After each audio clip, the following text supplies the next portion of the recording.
break or after the meeting to email or schedule a meeting with us. At this time, I need to remind the public that a disruption of this meeting may be considered a criminal offense according to Texas Penal Code 3813 and 4205. You must be signed up to speak during the meeting and stay on topic according to state law.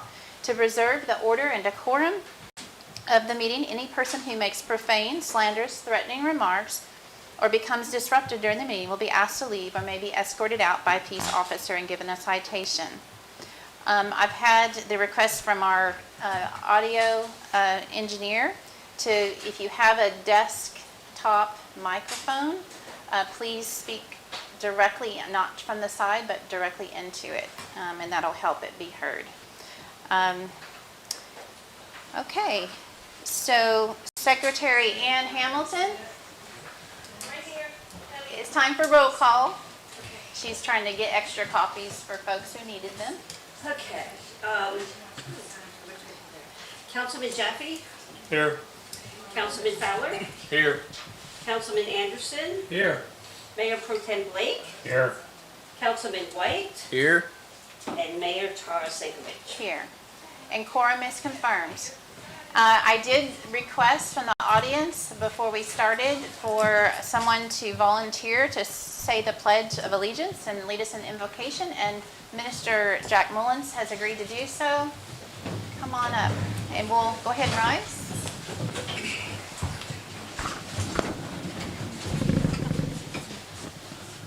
I pledge allegiance to the flag of the United States of America and to the republic for which it stands, one nation, under God, indivisible, with liberty and justice for all. Let us pray. Good and gracious God, we give you thanks for this evening, for those who have gathered. We pray your blessings upon those who are unable to be here. Guide our conversations and our deliberations by your Spirit. Let us each and all recognize that diversity is your creation.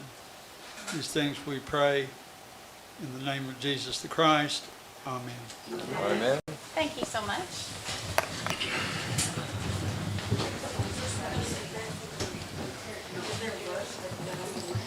Okay, under items of community interest,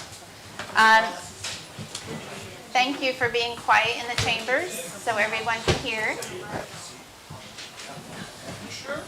I'm not going to go on until there's quiet in the chambers, please. Thank you. Thank you. So thanks to the volunteer roads team on Saturday, September 7th, laying 10,000 pounds of asphalt on Green Meadow Lane. Daryl Watson, Louis Cernock, Sherry and Brian Vinson, Trevor Kruger, Josh Sinkovich, Kevin Sinkovich. Thanks to Brian Vinson for using his tractor to smash down the debris in the free dumpster at Town Hall so that Blackjack could pick that up. That was the second free dumpster from all the debris and the trees. Thanks to Bob Bowles for reconfiguring the soundboard to accommodate more lapel microphones. Thank you so much. That's taken some time. Okay, moving on to reports. So we do need everyone to be seated, to just a little housekeeping to accommodate our fire marshal code.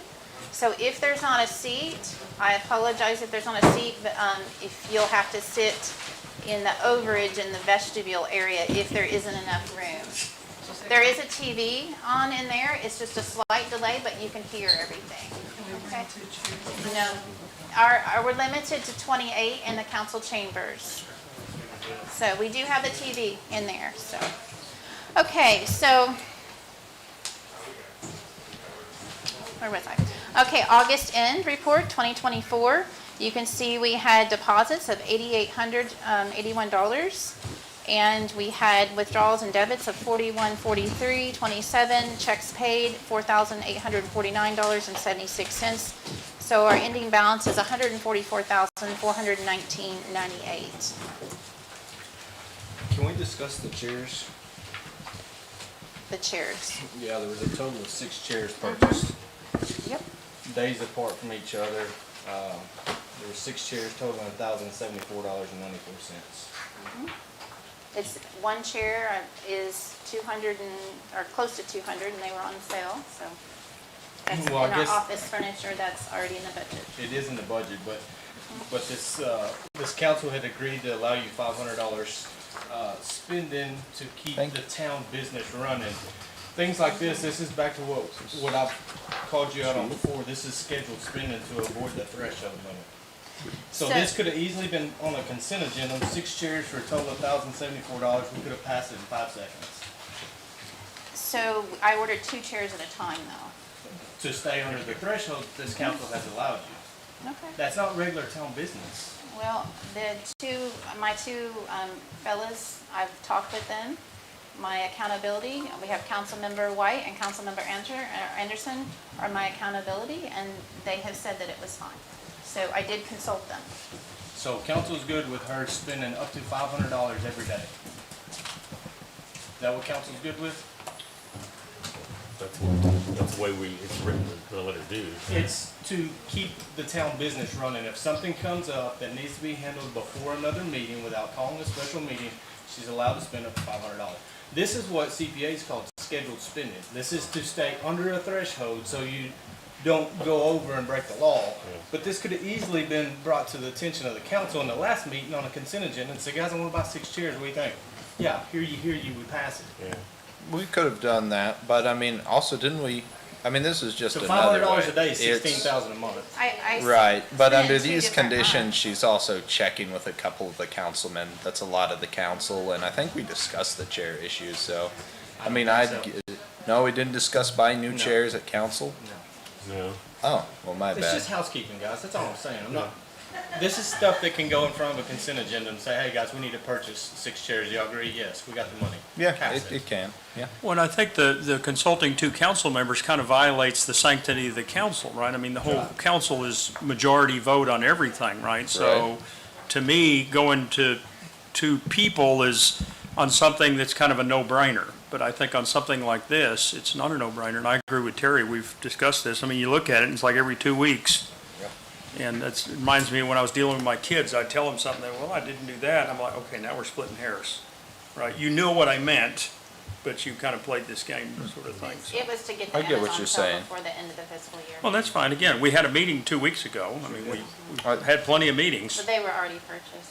I think Well, ideally, though, August bringing 12th. it as a August 12th. consent agenda probably is the ideal scenario. Yeah, it wouldn't even have been an issue. It just, because I'm the same way. I'm like, wait a minute, are we buying them every other day? I mean, they just keep popping Just up. stay under the Right. 500. Well, I still have 2 chairs that need to be assembled, so if you want to do that for us to help out, that'd be great.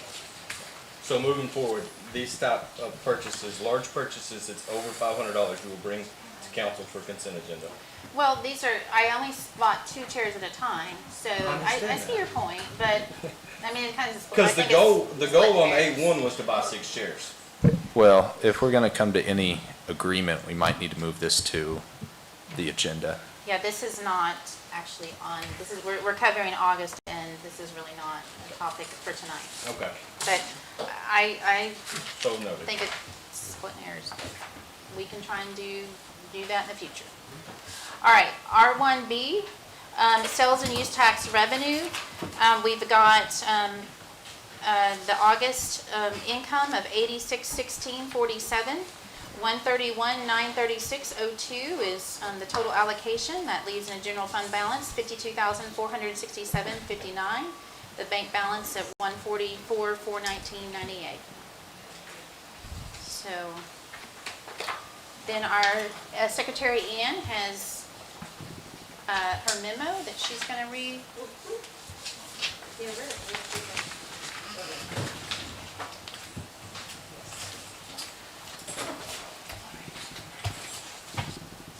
It was on.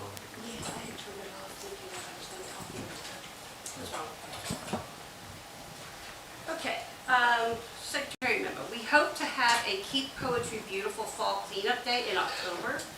We want to encourage folks to adopt a road with a trash bag on Friday and Saturday for litter cleanup. A free dumpster will be provided by Blackjack Disposal. Watch our website for more details. Mayor Sankovich spent much time personally staining the steps to our ADA ramp. It's sweltering heat. Many thanks to her for her dedication to our town hall. You may have seen our dedicated volunteers around town on September 7th. They really keep the town moving, so please help me recognize Daryl Watson, I'm not gonna pronounce this name right, Louis Cernak. Cernak, okay, Trevor Kroger, Sherry and Brian Vinson, Kevin and Josh Sankovic. This is a Poetry Town community effort, and these volunteers are very much appreciated. If you were unable to attend the August council meeting, if you were able to attend the August council meeting, you may remember that the council approved the inclusion of a lending library in our town hall. This is a free book exchange for all residents. But did not edit this. So if it's in the hall right there outside of the restrooms. So if you can check it out before you leave, we'll get that up and running, I guess, momentarily. There's going to be a sign-out sheet, which I don't think the lady that put it in there, I don't think she's made it up yet. But there will be a sign-out sheet, so you can come and rent books. There's books for adults and children, so come and check it out. And just a reminder that the town hall is open Thursdays from 12 to 5, so if you want to come get a book, that'd be the best time to get it. That's all. Thank you, Ann. Okay, moving on to the regular agenda, or, excuse me, consent agenda. We have a consent agenda, the minutes from August 15th meeting. I make a motion to move into the regular agenda. Okay, Second. there's a motion to move to a regular. We'll make the item A, and then it's been seconded. All those in favor, and that passes.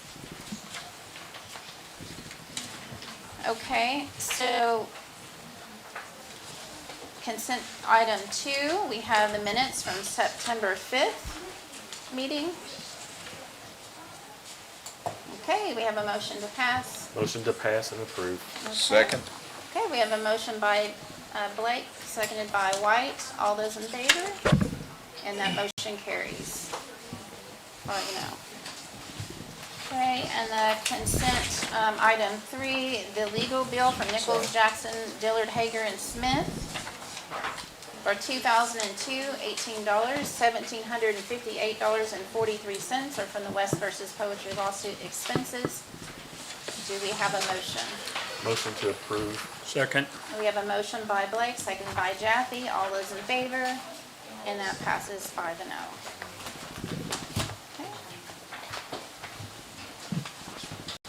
Okay, then moving on to item A, which was consent agenda 1, the minutes from August 15th. Do you have an amendment? Yeah, two things.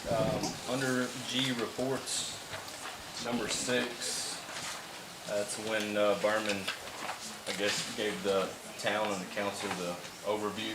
I just would like to strike for the 250,000. His statement was first and foremost, this lawsuit does not ask for damages. This lawsuit does not specifically ask for monetary relief. So let's just strike that. I'm okay with that. Section, under regular agenda, number 3, that's when we was discussing my agenda item about records retention and missing emails, and about 3 lines down it says Microsoft can retract the emails. I don't know how you want to word it, but Microsoft doesn't retract them. Microsoft provides the ability for someone to retract those, but Microsoft doesn't retract those emails. So I just want it written however y'all want to write it. Yeah, Microsoft Microsoft- didn't pull that email out of my account. What provides the ability to recall. Now provide, Yeah. this is it's a new capability that wasn't there. Now Right. provides the ability. That would be more clear, I agree.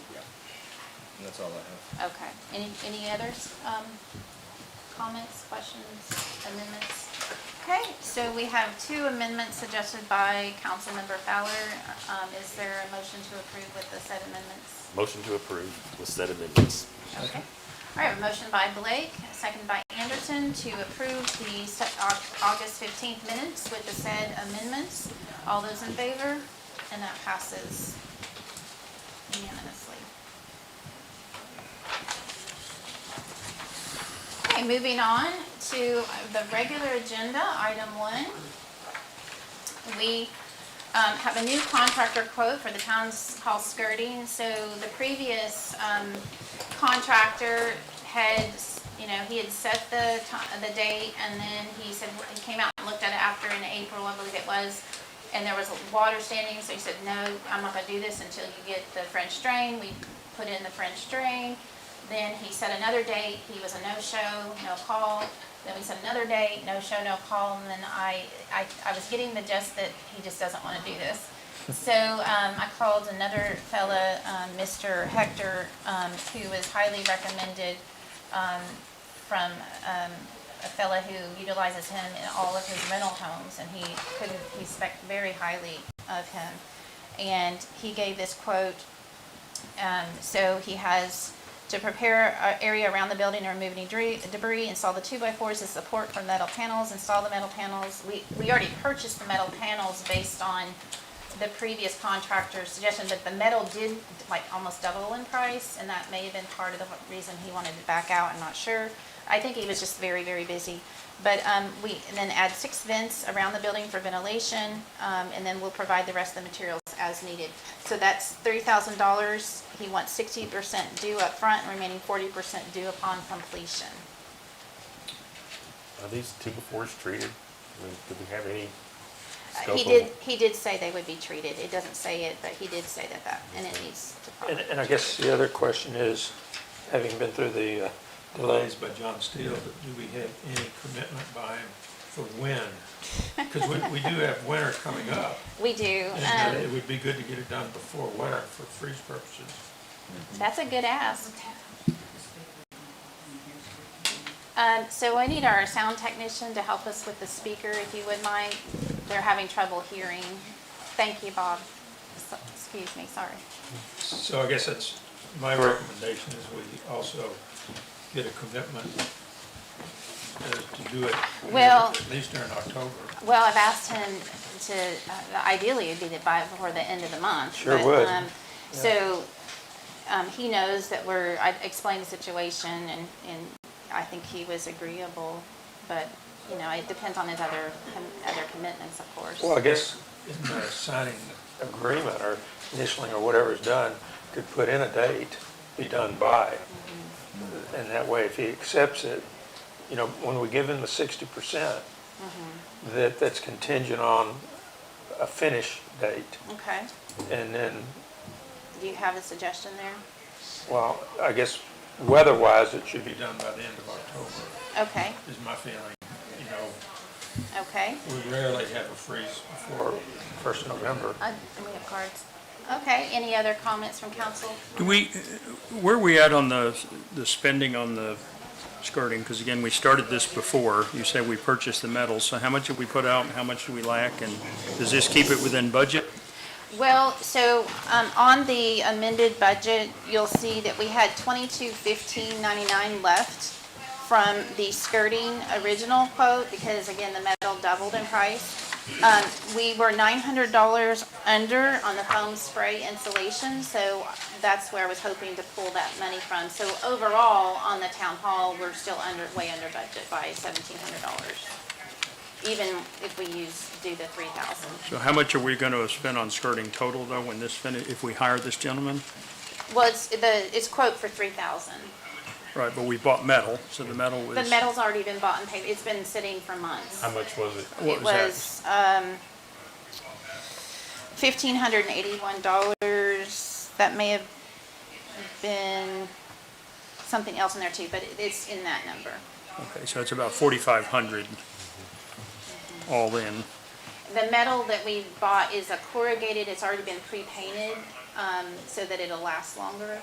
It was thicker than the original quote, and so it was, this original contractor said he really thought it would be much better if we had the thicker metal, so that when it hits the dirt, it would not rust out immediately. Okay. I'm getting a lot of feedback. Can we shut the door maybe? Would that help? Okay, thank you. Yes, sir.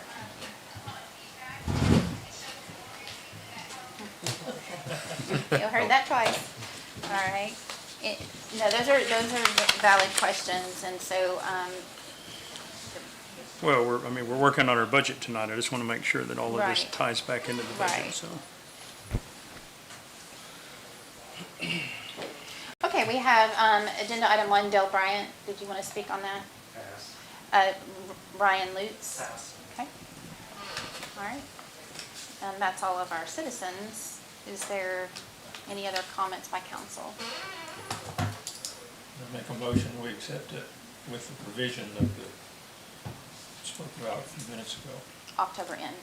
Yeah. We have been dragged along, so I think Yeah. that makes sense. Second. So the motion is we approve it with a completion date of October 31st, 2024. Correct. Accepting his payment terms of upfront. So we have a motion by motion by Anderson, seconded by Blake. All those in favor? And that passes unanimously. Okay, and the budget amendment ordinance with Exhibit A, Item 2. So anytime, by state law, anytime we alter our budget, for full transparency, we're required to do an ordinance, like an amendment for that. So anything in red was something different than the budget. So their sales tax revenue was actually more than we anticipated, so that's in red. The miscellaneous revenues was also more than we anticipated with the ETJ petition releases, so that's in red. The donations was actually a little bit more, so that was also in red. The utilities and reimbursement to church the utilities were a little bit more. It was only by $33 more is what we're estimating. So we were pretty spot on, but that's still a little bit more. But insurances just went up. So that one was up by, almost $700. Then the road repair maintenance. We actually spent more on road and repair than we anticipated, which some people think that's a good thing. But I think the dead trees really put us over on that. The lawsuit on legal fees, Attorney Berman said that he would, through the end of the month, he would count 20 legal hours, so I just put $4,000. Of course, you saw the legal bill we just paid for August, so that's in there. And again, it's a kind of a moving target, right? We don't have all the numbers in from him. We won't until next month, but we tried to plug in as many numbers as I possibly could. The janitorial and grounds service, that was over by $44, so not much, but when the grass grows, it has to be mowed, and if we have really good weather 11 months out of the year, it needs that. Election costs, it kind of hit us this year. We didn't know about the 751 charge that they were charging us. We didn't have an election this year, so we had zero in the budget, but apparently this is an annual a fee that we have to pay. The rainy day fund, so most of that was taken from the rainy day fund, and that was lowered to $61,8982. So then there's details on the page 4 that kind of itemize that.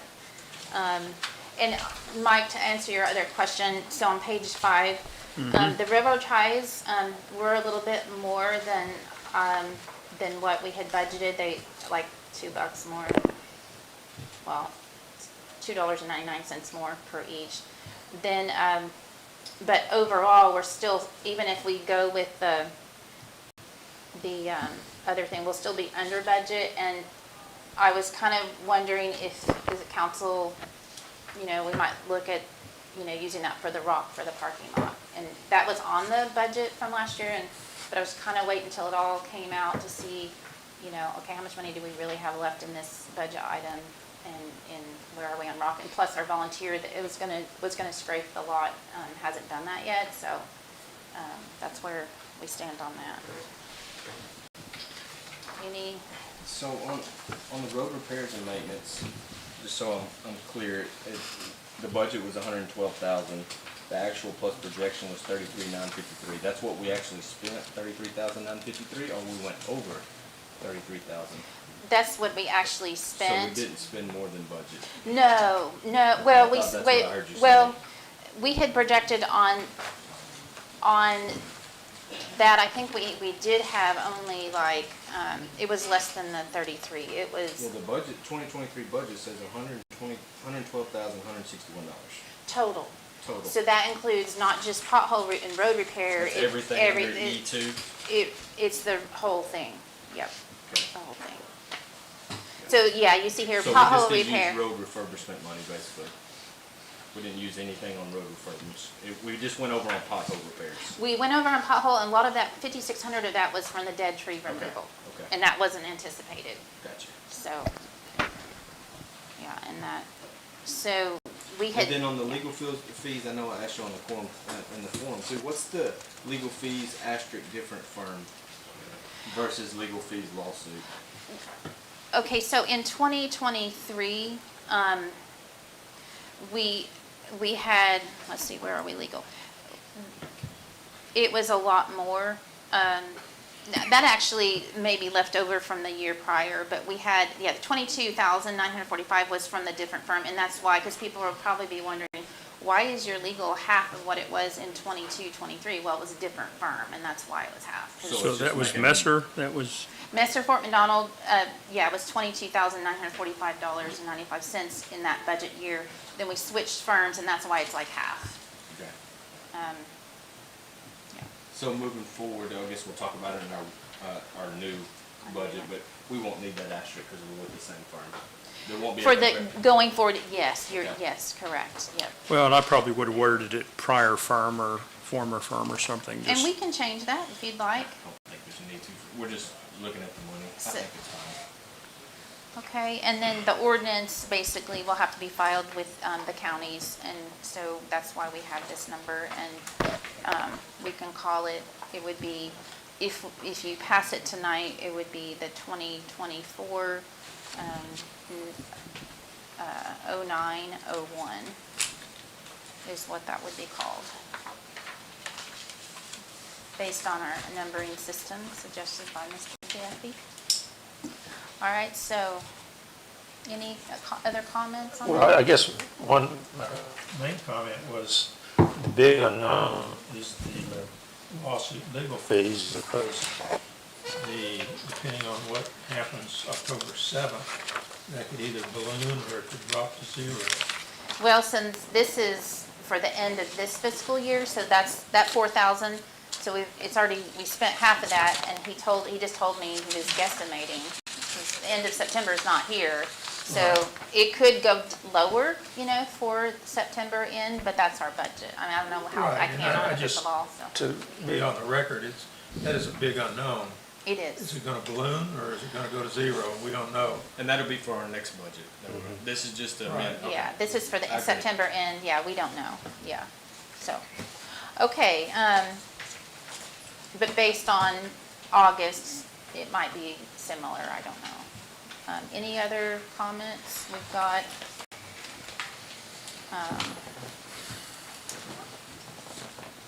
Mr. Doug Kendrick. Okay, Mr. Del Bryant. Mr. Ryan Lutz. Okay, any other council comments, questions, additions? Okay, is there a motion to approve? Motion to approve. Second. Who got it? Okay, we have a motion by Blake, seconded by Anderson for the budget amendment ordinance with Exhibit A for 2023-24 fiscal year. All those in favor? And that carries unanimously. Okay, number 3. All right, number 3 is the Caperton Auditor quote, approval for the new fiscal year. It's a lot of wording, but in a nutshell, it's $200 increase from last year, so a 4% cost of living increase is what he said. So that brings it to $49.50, so that'll have to be added to the budget. It wasn't in there. Well, that is the least amount something has inflated this year, honestly. Okay. Well, I think the last time when we first approved, they were the cheapest that we found. Oh, by half. So, Yeah. yeah, so with that, even with the increase, I would expect they're still the cheapest, Yeah, I think, yeah, lowest cost. the second quote we had was 10,000. So Yeah. still, probably the best way to go to meet all our requirements. Okay, and Del Bryant, did you want to speak on this? Ryan Lutz? Okay, any other comments by council? Motion to approve? Second? We have a motion by White, second by Anderson. All those in favor? And that motion carries 5-0. Okay, number 4, the Care Flight proposal. Now, we've been talking about, this is our 3rd meeting to talk about the Care Flight proposal. I did do as I was requested by council last time. I consulted with Brett Freeman of Hunt Regional Hospital. He's the Emergency Medical Service Director of the hospital. And he said, they do have the AMR contract, but he said, what they do, there was some concern is, their turf wars or what's going on here in Hunt County. He said, look, we will prioritize the closest available unit for the best interest of that patient. So it's all about the speed. And he said, and that's for the air or the ground. And then he gave me David McLaughlin's number. He's the operations manager for AMR Ground Service. And he pretty much said the same thing. And he said he doesn't even want to know the price of the services by comparison. He didn't want that to skew his staff or himself. While I respect that, I think a lot of citizens might feel differently.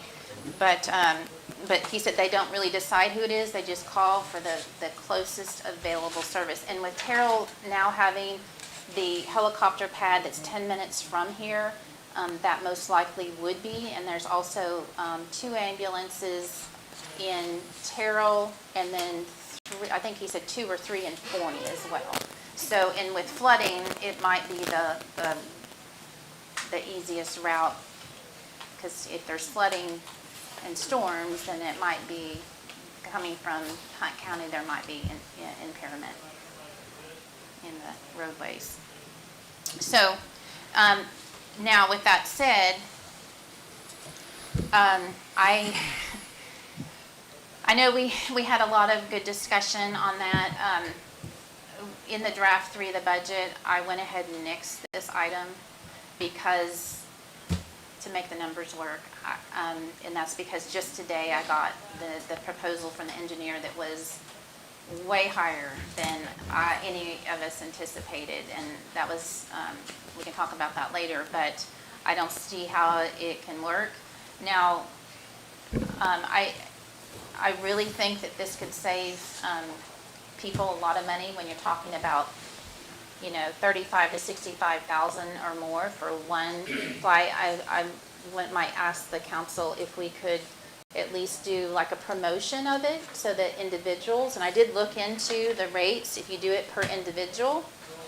And I think this is what Councilmember White was talking about, that if you do 1 year, you get, an individual versus 5 years. If you sign up for a 5-year plan, it's $149. And which, if you did it with a town, if we did it with a town, it's an $89 savings over 5 years. So it's not huge significant. And right now this year, it just seems like a real stretch. I couldn't make the numbers work now.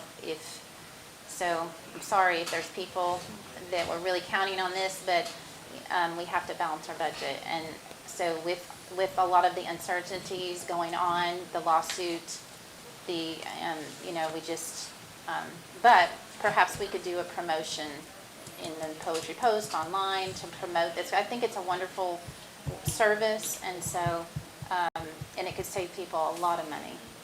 If it cuts your bill in half, if you have insurance, that you won't get a bill. And even if you want to sign up with the other service, AMR, it can be savings. So, any other comments? Sorry to. Well, I guess I would just raise, with Linda, my wife Linda, not Debbie, we used to, not this one, but one of them, 3 times, so I saw the bills. And they are enormous. Now, we didn't because we had both insurance, and so it came down, but, it can be an enormous bill if somebody doesn't have the money in the bank to pay for it. And so, having seen it, I would say, I think it's a good deal. And another second point I guess I would make, and this is maybe a little age-related issue, is that people that are older, I think, tend to be more aware of this than somebody that is younger. the potential needs, so. We do have a lot of older citizens in the area, and so, but, we've had some wrecks too, where, the care flight that was in my field, a year or so ago, it was a young couple. They were just they were engaged, they were young. So it's not always, but you have a good point, so. So Okay. anyway, I think it is worthwhile myself. That's why I disagree with Simeon a little bit, my good friend. Yeah. This is that, I think it is worthwhile I for us to think- do, and maybe in the future, but I think it's worthwhile to keep it on the books. No, and you'll see later I kept it in there, so in case things change for us, then we have it on the light on them, so we could insert it back if that's something that the council, we can discuss later, but at this time, and it was disappointing to me, I think, it would be a nice service, I think. I agree. So I have a suggestion, because I too think it's a great service, but agreeing with Mr. White, I don't think it's the town's responsibility to get into that business, but here's something, food for thought, if we pass on this. With all the data that's collected now on our reporting, every fire department has to do the same reporting, EMS and all that. We can reach out to the 2 local volunteer fire departments that serve us, because they come to every medical call. And we can look next year and ask them, hey, how many times did each ambulance service show up in our town? And we can really delineate the fear that Hunt County is not getting served by CareFlight as much as Kaufman County is. And make sure that we're being fair if we do ever subscribe to this CareFlight contract, that it's equal and equitable for all. Okay. I agree. Makes sense. Data's good. Now, one think it would thing be. that I didn't say earlier that I have on my notes, David McLaughlin had said there's an OOS system, which you might be familiar with, an online ordering system, and it takes the person kind of out of it. You input your needs, and then they just give you, bam, the top 5 available. So, and then they send them out. So it kind of takes the subjectivity that might be there out of it. And he said they're going to be going to that system. So as a point of order, Tara, since you're the one that put this on here way back when, so you're withdrawing it, no action. Well, I'm just saying that based on our current budget situation and the news that I just got this today, I'm saying that we may have to table this until another time. I don't see that I can make the numbers work. I guess my only concern on that tactic is that if there's opposition in the majority, then there's no reason to bring it back. I suspect if we voted right now, it's not going to pass, budget aside. So I just don't want you doing a lot of work if it's Gotcha. not going anywhere. So I would like to know how many of you. Well, we can take a vote. There's no harm in taking a vote. Yeah. Non-binding straws. A non-binding, well, I'd like to hear from council, how many of you are interested in this, providing this service for our Paid citizens? for by the city, by Paid the for by town. the town. Does it meet the requirements that the state has for us to have a service for the town? Or is this our only way of doing that? No, it's not our only way. A town is required to have services. We do provide road maintenance. We do provide, we do have significant funding going toward road maintenance. So I think that meets that requirement. And So yes. I'm not Like involved. tree trimming. Okay. Well, just, Okay. Okay. Well, so is But every, back to your point, Okay. if we wanted to advertise or allow them to advertise that, we brought this up in other council meetings. I think this is a platform that we could support to provide, at least the printing or the online messaging that if someone wants to subscribe on their own accord, that they need to contact this number. I might be okay with that just because it's a 501c3. I think we should be Nonprofit. cautious of, promoting businesses, especially for-profit ones, but in this case, I think it's probably okay. So- Well, yeah, 'cause you get into legal issues of, well, you guys kind of recommended this and it didn't work for me, and, now how are you going to defend it? I was thinking it might be a little of a headache on this end, but again, so we do have some citizens who want to speak. Tracy Hibbs? Can she hear me? It'll be a minute. You have to wait a minute, there's a delay. Did- Tracy? Ms. Hibbs, did you want to speak on the care flight agenda item? CareFlight. There's a delay. There we are. Tracy Hibbs, Hunt County. I love the idea of having a care float out here. I just don't think the town is set to be able to accommodate everything that is required by law for a care float. That's all I have to say. Okay. Thanks, Thanks. Tracy. Doug Kendrick? Doug Kendrick, Poetry.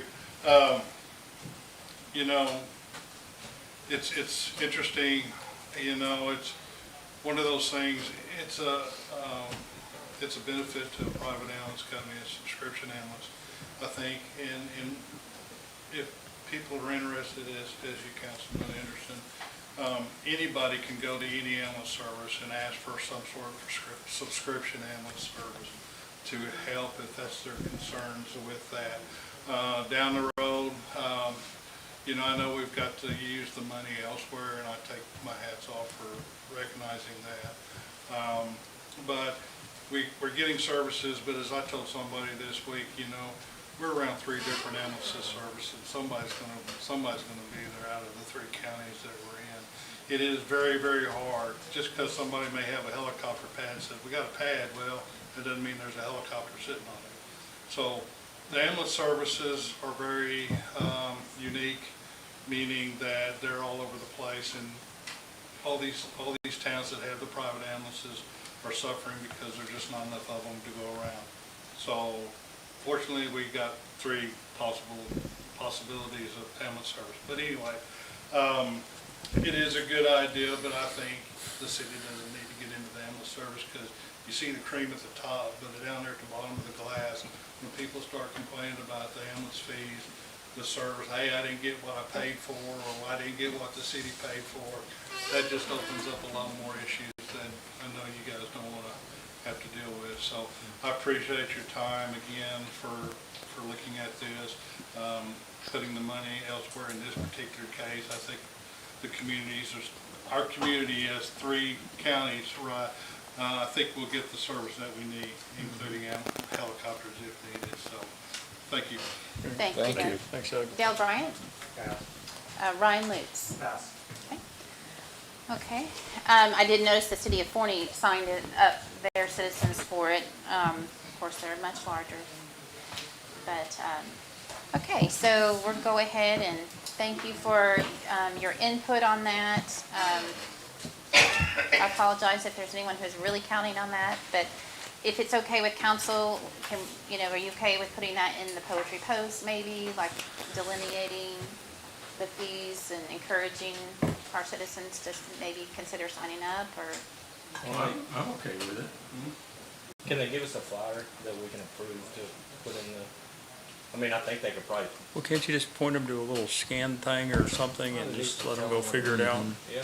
Yeah, we can figure out, You know, the town of Poetry has opted not to provide this as a funded thing, but certainly citizens are yeah. Right? welcome to go look at it on their own. Well, you edit the newsletter, so if you Yeah, don't that's like what we fine. do, then. You come up with something, Tom will Yeah. look at it, then I'll fix Tom. Yeah, okay, so I just wanted to make sure you're good with that.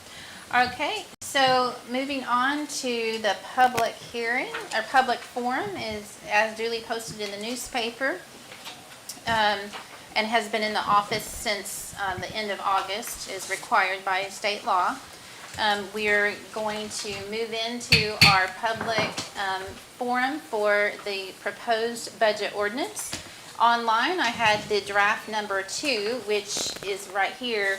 Now, just because we got significant, and I've been asking for weeks, but we just got, just this morning, a significant piece of information from our engineering firm, which changed things a lot. And so I have, just today, was scrambling to get draft number 3. There are a few copies out there.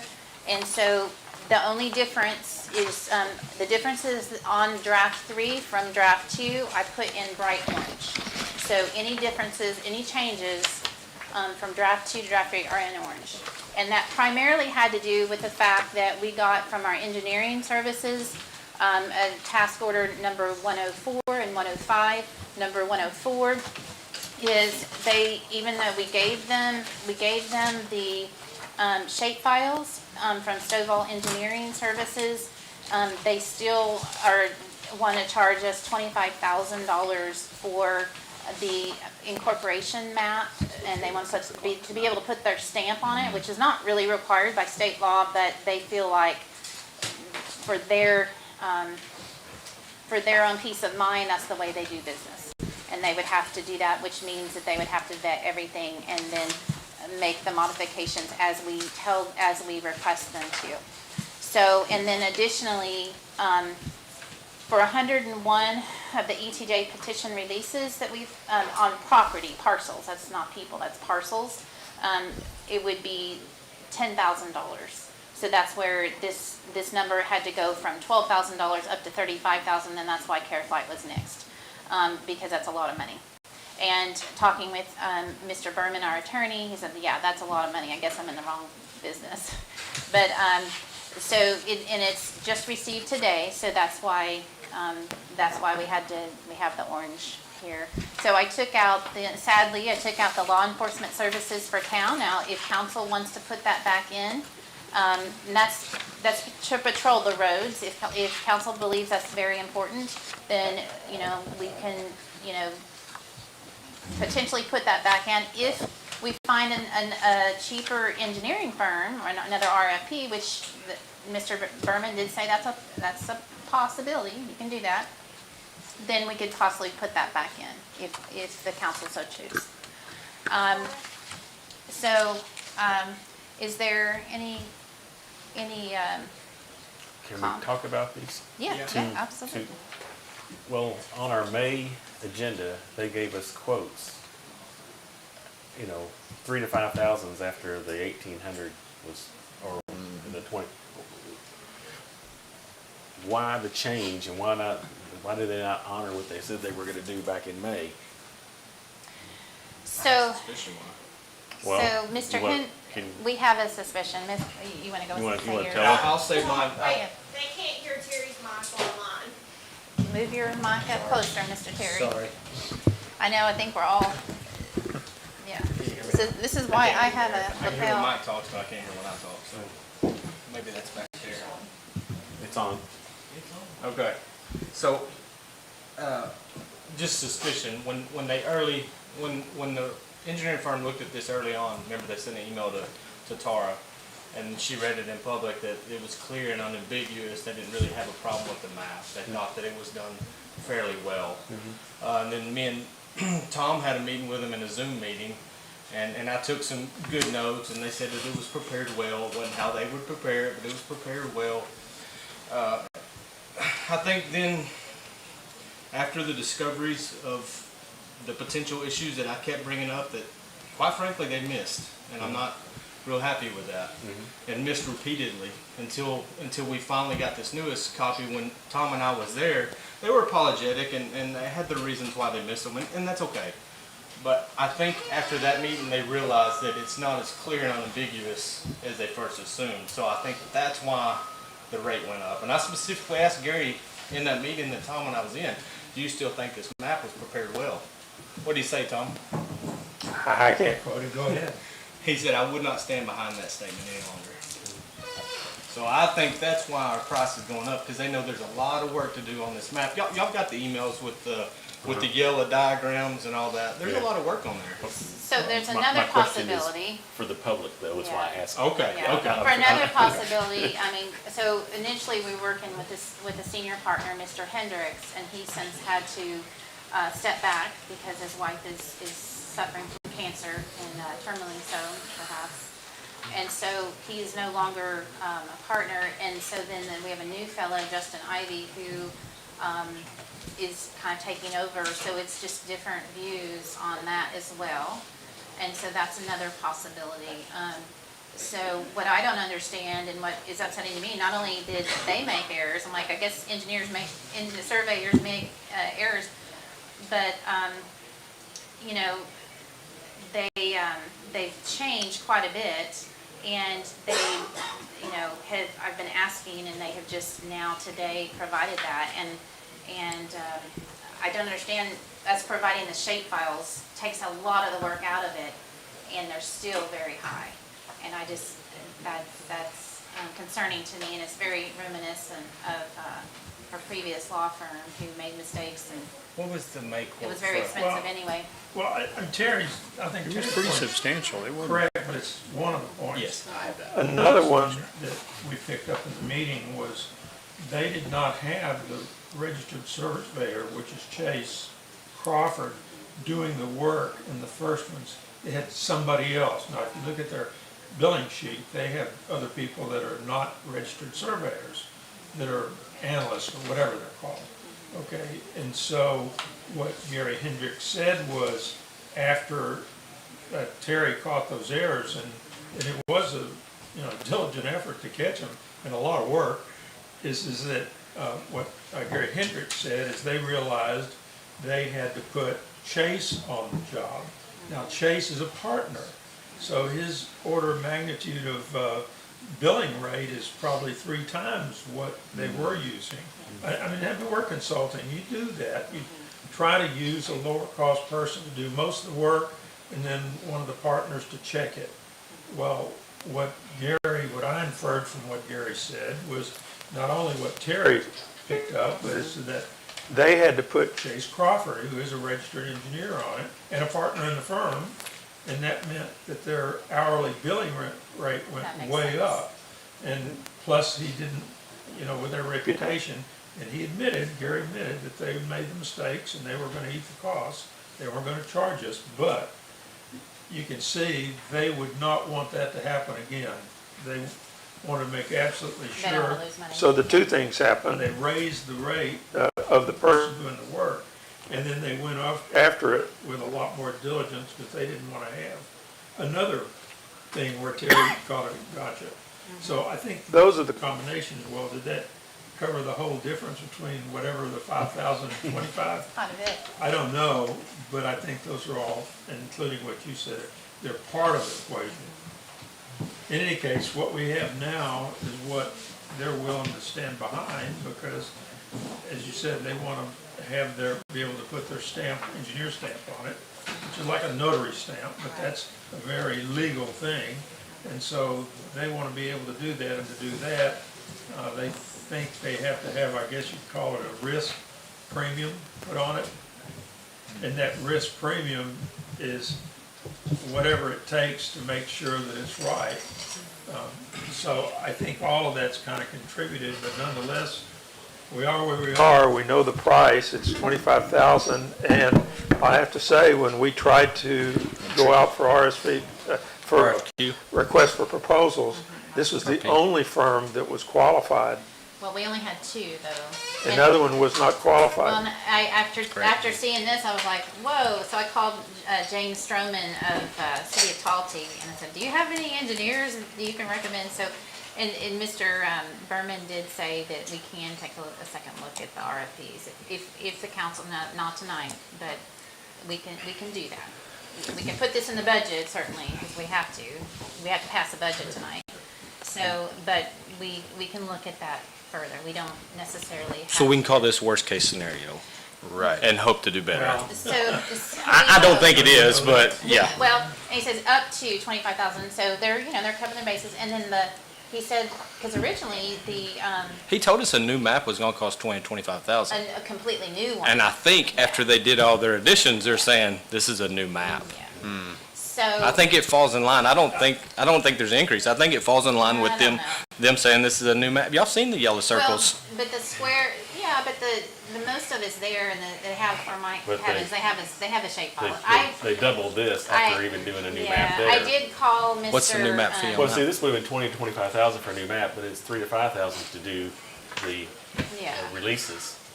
Now it went up to 10, even having, And I don't know how many Oh, that's releases true. we told them we had either at that So at time. that time, I think we had in the 50s and So now it's- it's doubled it. 101. It's So still it in has line with the doubled. price then. okay. So now I did call Judge Stovall and asked him, but he was going to a meeting and I said, hey, do you know what the original one cost? So it was 4 years ago, so I don't know. He didn't have the information for me, but I am asking, so I don't know. But But this is for budgetary purposes, using budgetary these numbers. purposes, so I put the 25,000 plus the 10, that's why mapping, engineering, and professional services is now 35,000 instead of 12. So that's the big change. I did also add in the actual number for the September receipt of income from the tax revenue, the sales tax revenue. And then you can see where I took out the law enforcement and the care flight. But if council feels very strongly about the law enforcement for the town, we can certainly discuss that. I just, you know, One question I had on the form that went unanswered, I'm all for adding hours to the secretaries. Is our town hall gonna be open more to the public? so It's a 70% increase. Some of these have increases, well, that one should be noted, that's a 70% increase. well, remember, we only had a secretary hired in February. We're just talking about strictly the budget has gone up 70%, not what we spent. So it's almost the exact same regardless. So is the town hall gonna be open more hours? I don't see how we can, and let me explain. And Hannah Hamilton, the 60 hours times 12 times 20 hours, $20 an hour is $14,400.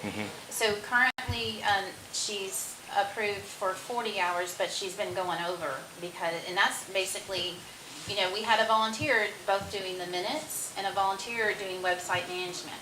The website management alone is 20 to 25 hours a month. Website management's Then we 25? have the minutes, and of course, you know, and so the minutes, if we have 2 meetings a month, that can be 20 hours right there. So she's primarily working from home, and it's so nice to have help.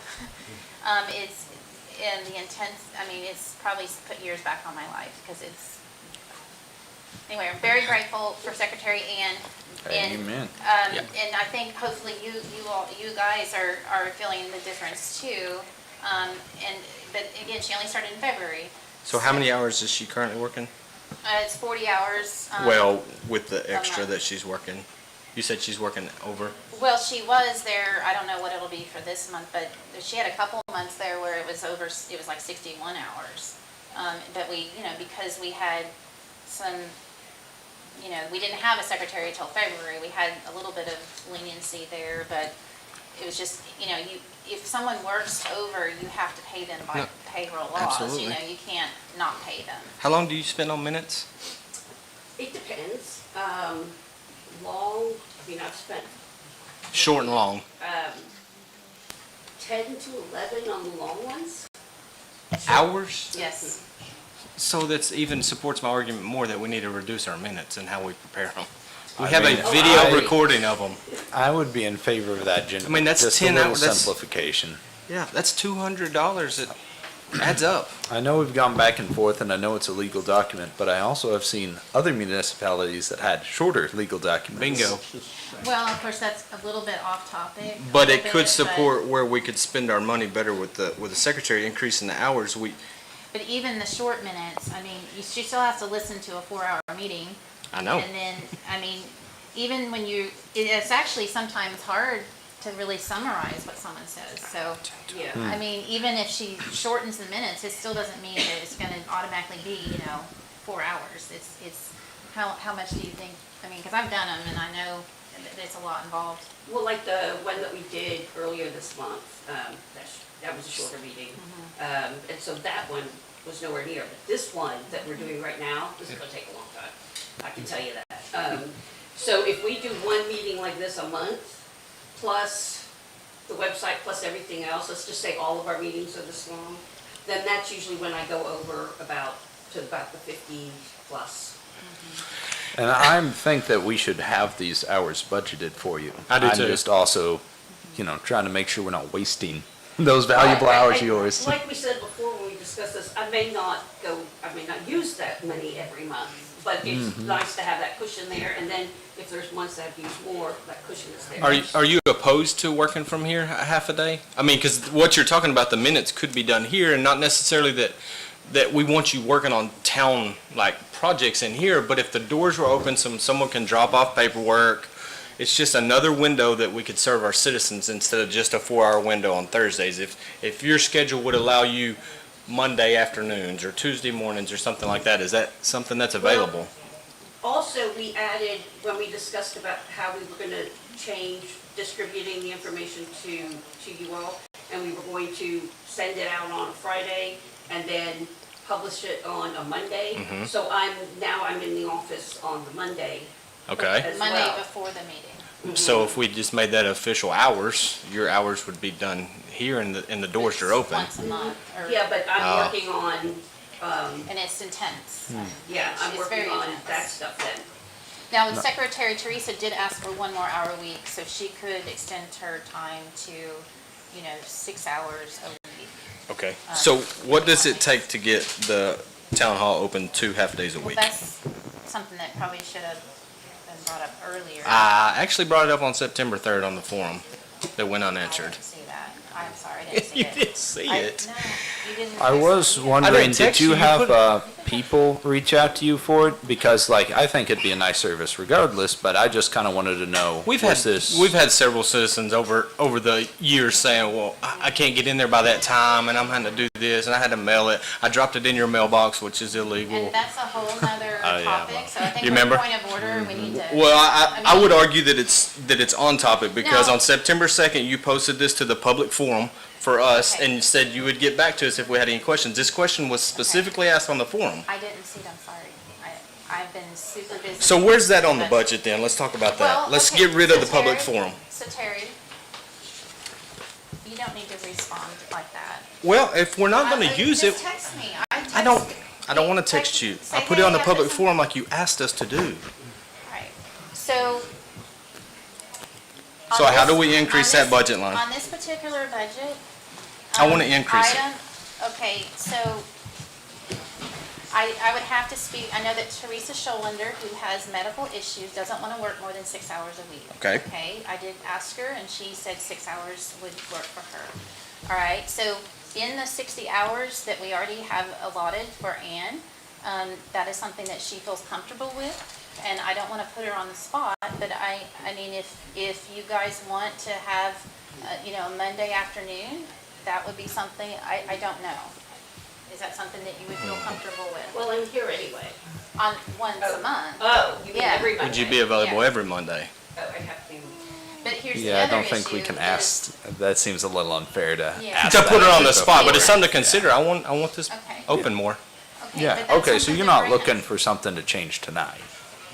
Well, I need to know if it's gonna increase our budget by doing so. It would. Makes sense, Eric. okay. I mean, I don't think it would, but again, if you wanted, I mean, you could shoot me an email on that. I don't think that, You got an email from the forum. It sent you a message saying Terry Fowler has responded to your. I didn't get that. Oh. Well, wouldn't it make sense if, I'm sorry, I didn't get it. well, we can always make an edit to this. I mean, right now, Okay. we kinda have to I'm all assume for paying nothing's them gonna more. change. Absolutely. I've been a proponent of getting more hours. Right? Well, I we don't want just- to be hamstrung by the budget that, well, we would have liked to have done that, but But it we didn't get can't. approved. Exactly. Right, so we've got to round the budget up to So- cover that. Do you think the 60 hours a month would allow you to come in for like 3 hours every Monday?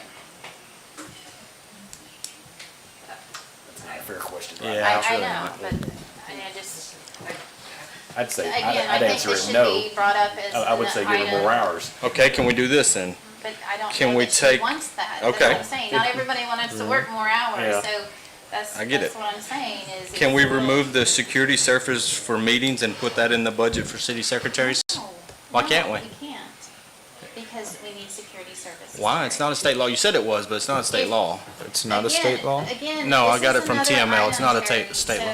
so- I know, I'm trying to move this money up No, here so we can it's not- budget. It's not the money. It's not the money I'm concerned about. It's her. To Mike's point, if we respecting have the her- money in there, then if she has the ability to, we'll have the money in that account already. Well, okay, we could go up to. You're just saying put more cushion there. Put And more if we cushion. That's all I'm can't asking. Use the cush, then we have the So if ability we to move all I'm use it. asking. that to Yeah. 63 hours a month, or 65 hours a month. 60, what is your, it's not gonna break the budget just for a few more hours a month. But again, I don't think that the 60-hour mark, I don't think that's something that she will use all of every month. So I think we already have cushion. That's what I'm trying to say here. I just don't want it to be, to Mike's point, I don't want it to be used against us when council decides, yes, we want to be open another half a day. Well, we don't have the money in the budget, guys. Well, we can amend it, right? As long as you are good with that. Right. You are I don't have a problem hearing, with that. you are hearing the intent now, right? I mean, I think that if I'm understanding how the budget process is working, that's the way we should do it, because we don't know if we're gonna be opening at more hours. So we have to go with what we know. But every time you amend the budget, you have to refile it, and that's the point of trying to nail it down the first time, so you have one budget amendment at the end of the year. That's That true, wraps but everything up. we're not supposed to budget over what we project either, if I understand. Yeah, that's- Well, And we're- if we don't have the data project. Well, then we're doing that now, 'cause- because she just said we might not use the 60 hours. That was already including That's a a little good bit of point. cushion. That's a good Terry. point. That was already considered some cushion. The 60 hours a month already has the cushion there. So the intent She of can my work- request is we may consider later opening up town hall for more hours. Everybody's good with that? I'm good with Can I Yeah, ask a absolutely. question real quick Yes. about that? You said that you've had citizens ask you, like, or say, I can't get there at that time. Yeah. Is it because we close at 5 that they can't get there? Would it be more advantageous to them if we stayed open like a couple extra hours one day That a could be, week? but when I say they've reached out to me, they've reached out to this council in these meetings, so nobody Okay. asked them at that point. Well, that might be Or it's an something- email that says I couldn't make it by there, so I dropped it in your mailbox, we all got that Yeah, one. yeah, I you just know. wonder if that's the consensus, that people work till 5 and they can't get here for some reason, that maybe it's more advantageous if we stay open like an extra 2 hours one day a week. And that's a possibility, but Teresa's here Would that be typically easier on until you? later. It would be easier on me, then I could come in Okay. with Teresa, and I could stay here until like 7, Yeah, that's- on the Thursdays or something like that. That Okay. would be a lot easier for me, and then. That's good. Well, that would provide some continuity too, because one of the issues we're having is we have different assignments for each secretary. They both do very different things, and that would allow Teresa to discuss some of the issues. And it's been really hard to even communicate. We've talked about having a time to do that, and it's been hard. But anyway, that's kind of a off topic, but So that'd be 8 more hours a month, right? If it was 2 hours extended on or it? do you say you would use 2 No, of your no, I would hours use in that as this? part of the 60. Okay. Yeah, I would spend those Oh, here, okay. not in addition, no. I mean, Okay. she works a lot from home, so she could Yeah. work And that's here, fine. Yeah, You know, so she could be typing minutes while she's here. right. So it'd be more like I don't know what it is now, is it 12 to 4? So it'd be more like 12 to 6? I think it's. Right now, 12 to 5. Secretary Teresa comes in oftentimes at noon and works till 5. The then official I would hours come are in 12 to and 5? stay till 1 to Thursday? 5 right now. 1 to 5. And then I could stay till 7, and then that would give citizens that need to do some business, That would? yeah. Because people getting off at 5 could Right. get here by 5:30, 5:45, 6 Right, o'clock, right, whatever. Right, Yeah. and if anybody. Well, thank you for that, Sure, Secretary. They can always call and Thank say, you. I'm rushing, I mean, I'll. Thank you. wait. She's wonderful. She is. Okay, so, So my other question on the forum was the security services for the meetings. I don't think we need it. It's not a state law as it was advertised. So I don't want it on here. well, I think we need it. Okay. I think it serves its purposes and it keeps order in the quorum, and so I think it's important. There is a difference in the room, especially when there's hot topics. Things are better. I've never felt threatened sitting here myself. Well, I've never felt threatened either, but I have been it's the order and, it's like now, it's great. If it's like this every time, it's great. Well, and that's fine if y'all feel that way. Y'all just need to understand that it's been advertised that it's a state law, and it's not. TML says we're unaware of any state statute that requires general law or home rule to have a police officer present at open meetings. But he has a comment on Bill, this. would you like me to go get the laptop and show you? You can. This is our legal Right, here's counsel. an expert, he teaches classes in take that with you? this kind of thing.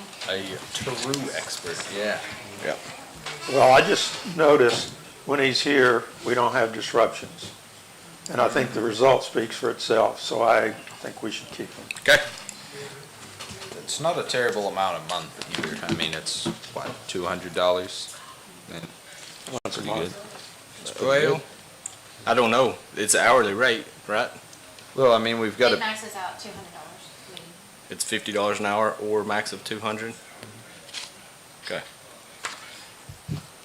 What else is on there on the forum? Skirting we discussed. Legal fees. are we gonna amend that now that this is the new budget to strike the different firm from here? Like we discussed in the previous budget? Well, the 2022 to 23, I could put different firm in 23, 24 in that way, because we still have the 22, 23 on here, and that's significantly Is that lower. required to be on here? The 2022, No, but 23? I think it's transparent. It is. It gives our citizens a reference, and Well, if we can just change that somehow, because to mine, different firm in 23, 24, and to present. Yeah. And Yeah. that way, it That's kind fine. of explains it a little bit better, maybe. and then to Tom's point, are we good with $5,000 for legal fees? That was suggested by Mr. Berman. And we spent how much to date? 2,000? 2,000 to date, and, yeah. And we haven't gone to court yet? No, but we do have, I mean, that's what he suggested. Okay. So I'm not, nowhere in that realm, that was completely his suggestion. If that goes sideways, where would we pull the money from? The rainy day fund. Which Or is mapping engineering, 38,000. because if we get a different bid or quote on engineering, it might be a lot less. Right. I'm not sure that we can go to another engineer Mr. Berman Without- said we could. without canceling our existing contract. We can request another RFP and go with a different firm if the council so chose. And cancel the one with Hendricks Firm. Well, you don't have We to cancel it. haven't, we're not doing a task order yet. I mean, that would You be. just have to Okay. give them a job to do. Yeah. Well, But, I don't I mean, remember the again, that's contract, but I another read it. topic for another day. All right, so anything else? We got, of course, our town insurances went up quite a bit. Yeah, I got a question on E5, the landscaping. It says C sheet, I didn't get the sheet. It's on the back of your new budget. What's on the one we got tonight? Yes, the back there. It's actually in your Excel spreadsheet you got, it's on like page 3. So,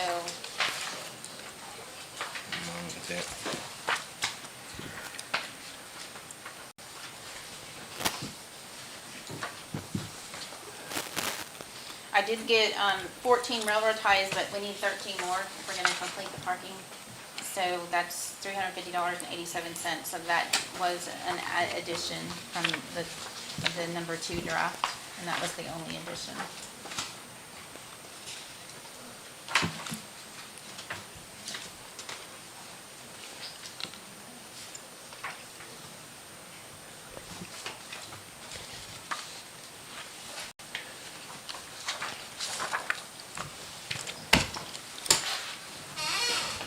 Any other comments by council?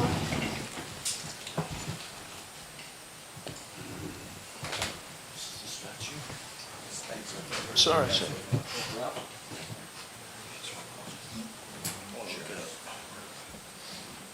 It doesn't sound like we're removing it anyway. Local government code 8602. Which one is it? It's Karen? not being filed. And then right here, also continues. Indianapolis, Seaport City, Montreal. What's the number, Terry? 86.021. 86.021.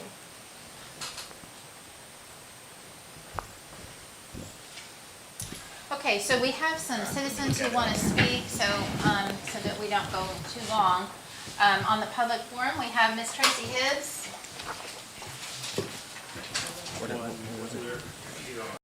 86021. Should I go get her? She'll be here shortly. Ms. Hibbs, do you want to speak on the public forum? Ms. Hibbs, come here. Thank you for allowing me to speak. So I've noticed that this is not a budget public hearing, but rather a forum. In the past, the budget hearing was supposed to be a public hearing, or was posted as a public hearing. I also find it odd that in the past, newspaper charged $104.50, and that fee hasn't changed with inflation. Did you know all public notices are published on the Texas Public Notices website? Senate Bill 943 passed in 2023 to expand transparency of public notices Any notice that is required to be published in the newspaper must also be published online by newspapers at the texaspublicnotices.com. The Terrell Tribune posts these daily. Tonight, I would like to ask this council to provide proof of the notice in the newspaper by whatever means was used to communicate the post to the Terrell Tribune, and confirmation of the actual document sent to the Terrell Tribune. Since I do not receive the Terrell Tribune, I use this website, texaspublicationnotices.com, for public notices. In the past 60 days, there has not been one single post regarding public hearings for the town of Poetry. That was from July 15th. By bypassing local government code section 102.0065 about publishing public notices for budgets, you should realize that you cannot vote on the budget without proper notice. What's more interesting is the fact that you tried to pass this off as a public forum instead of a public hearing. If there is no proof of public listing in the newspaper, why was the town charged $104.50 to the Terrell Tribune on August the 16th? Please stop bypassing the law like you did for the planning and zoning hearings. Furthermore, you can look at the bank statement to confirm this charge. The reason that we have a charge is because it was posted in the paper. Prove it. They send us. Prove it. They send us proof. You send me proof Okay. that you sent it. Council, Council, y'all need to request this because this is a public hearing. okay, you're out of order. I'm not out of order. My time hasn't passed. Okay, I'm telling you to go sit down, please. Go sit I'm down. gonna go sit down, but she is You're out of not order. following the law. You know what? Y'all need to ask. Since you're Come an on, armchair. council, step up. I'm sure. Step up! Man up, man. Okay, you can go ahead and ask her out. She's had 3 warnings. Okay, so it was duly posted in the Terrell Tribune, and they always send us the proof. They charged our credit card, and that's why it's on the August. So she thinks she's a legal consultant apparently, and it's an error. All right, Doug Kendall, Kendrick. Kendrick.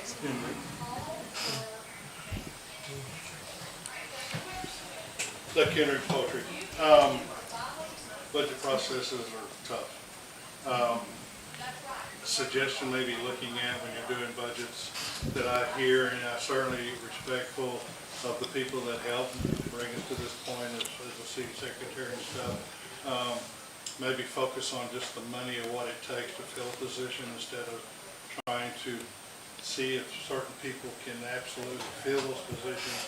Because federal law is over 1,000 hours, you gotta start paying them, full-time wages type thing, or, retirements and things like that. So, again, hats off for trying to help the ones that help us here to get to where we are, but it is recognized that there is more work to be done in city government. So think about the money and what a position you need to help instead of trying to manipulate.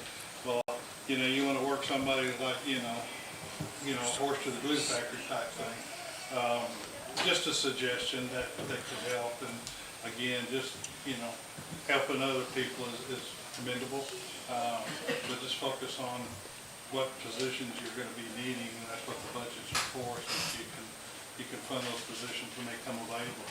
And it may give you more opportunities for people in the community that want to come out and also help in filling those positions. So just Thank you, working Doug. with it. Thank you. Thank you. Dale Bryant.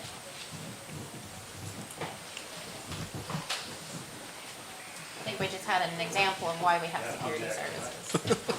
Dale Bryant, Poetry. Just more of a comment more than anything else on the whole engineering thing and the 35,000, all of that. I suspect what they've done a little bit of homework and they realize how complicated this is going to be. So, and again, I'm not questioning 35,000, but what I suspect they have done, they've gone to the Texas Society of Professional Surveyors, and they figured out that this is a GIS survey. In order for a GIS product to be qualified as a survey, it has to meet certain standards. We've talked about this before. 2.4 inches is all the variance you can do with the GIS and call it a survey. Understand that. So I think what they've done is they figured out this is gonna be more complicated than we thought. If your goal is to get a survey using GIS.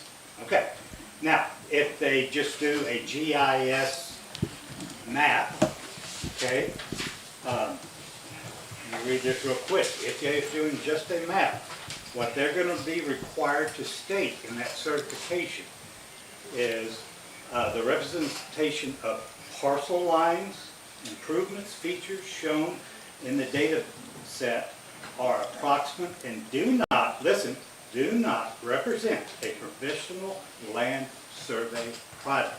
If that's, so, again, before you spend the $35,000, and I'm not saying take it off the budget, that's not the issue, but before you engage, the best thing to do is ask the surveyor, let me see what you think that certification is gonna look like before you go spend $35,000. You may not like it, so ask them that. That would be the first thing I would wanna do before we spend $35,000. Let me see your certification, and is that certification gonna give you guys what you're really looking for? Thank you. Thank you. Good deal. Shelley Smith? Pass. Okay, Amy Fowler? Pass. Ryan Lutz? Pass. Cammie Chandler? Okay. All right, that's all the public forum comments. So, any other council considerations?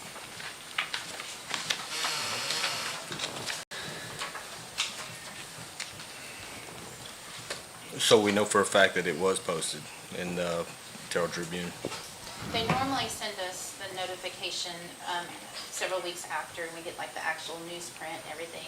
Yeah. And I normally get the paper, but for some reason, it's not been coming to me, so I normally can check it on my own, but I haven't been getting it recently, so I don't know why, but yeah, I mean, I know we paid them, confirmation. it's in the deal, but Yeah. are we positive that they published it before we vote on this? So they sent us notification that they had typesetted it, and so it was set to go, but To the best of our knowledge. to the best then. of our knowledge. yeah. Okay. And it was posted it was in the secretary's office by August 30th, and it was posted online under the, comprehensive budgeting on August 30th. We should probably, back to our discussion last week or a couple of weeks on the documentation, we should probably make it a habit to screenshot or put something in capture a it. file somewhere so we have that hard We evidence. have a folder, and it's required, we have a folder that's newspaper articles, and Teresa's great at, so we do have that, so for all of the newspaper, we have a binder of that. And Right, so when it but comes. we don't have this one. I don't know if she got it in the mail or not, I could check. Do you want me to check? I can go grab. I think to the best of our knowledge. I mean, she automatically files those, because that's automatic. We automatically save those, every one of them. So, Do you want to see it before we vote? No, I mean, if you want to. I'm kind of with Simeon, if we trust that the process was they done. charged it, and we Are we we breaking worked the on law? the language with Attorney Berman on it, and I don't receive the paper either, and I tried to go to their archive, but it's not very helpful, so, Oh, you did look for it? yeah. I normally do see, and it's usually about public hearing. I mean, we did last year, we did the year before, it's nothing new.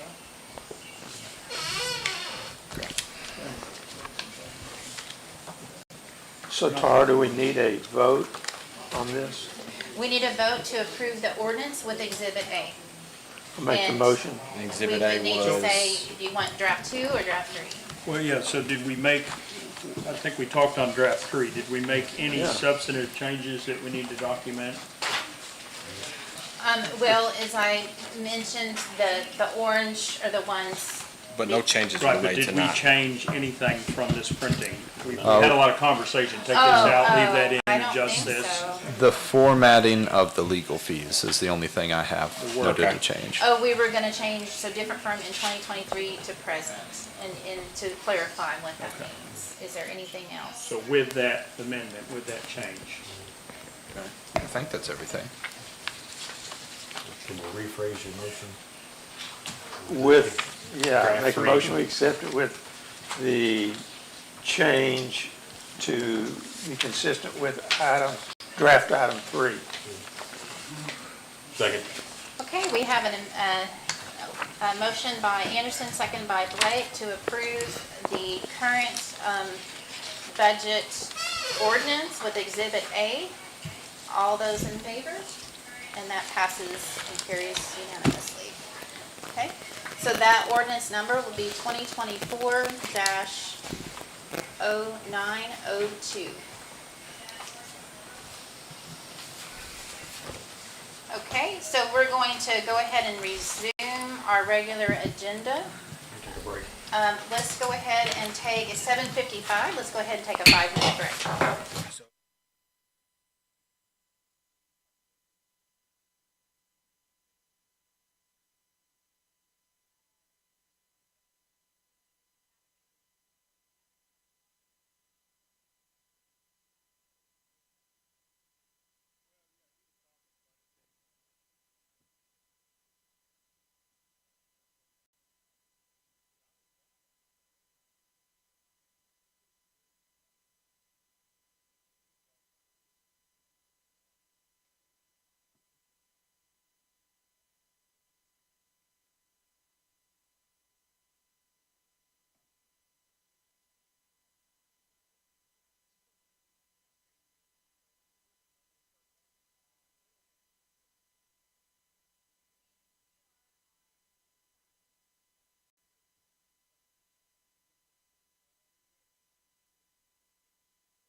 got lots of people who like to speak. We'll move on to, we're gonna resume the regular agenda. Can you catch that door, Terry? Yes, thanks. I turned it, now I did turn down the AC, hopefully it'll kick in here. In fact, I could turn on the one in here or that maybe. I can't read it. I can't find anything in it. I saw a lot of maze, but no. It might be frozen out. So I'm but- gonna email TML, give him this, include him in the CC, and work through it all. It doesn't matter. Y'all want it, that's We had a okay. big I just crowd don't wanna be tonight. told that it has to be. It's I not. did start Exactly. turning Hey, it we down need to know. regularly, but I guess I'm gonna have to put it on 60 or something. But then Teresa and I would be frozen for most of the day. But, You get that skirting on. my help. Okay, so resuming, number 5, we have the fall cleanup, this is a proposal. Fall cleanup day for Friday, October 18th and Saturday, October 19th. So every spring and every fall, we, try and keep beautify poetry and encourage people to pick a road and pick up the trash. And the last one in the spring was great on Friday, but we got rained out on Saturday, but we had quite a few people on Friday, and they did quite a bit, so that was nice. So hopefully we'll have good weather. And is there any other suggested date, or is this one okay, or? Well, also on our last one, we had a council with cake on the Saturday. Is that off topic, or is that included in our cleanups now? I didn't think we had that great a turnout, so I think the feedback we got on that was they wanted it at night. Night, okay. And so that's why I didn't include it on that day. All right. But I guess. And plus, we had one in August, so I was September, October. I was thinking every 2 or 3 months, and there's a lot going on right now, so. Looks good to me.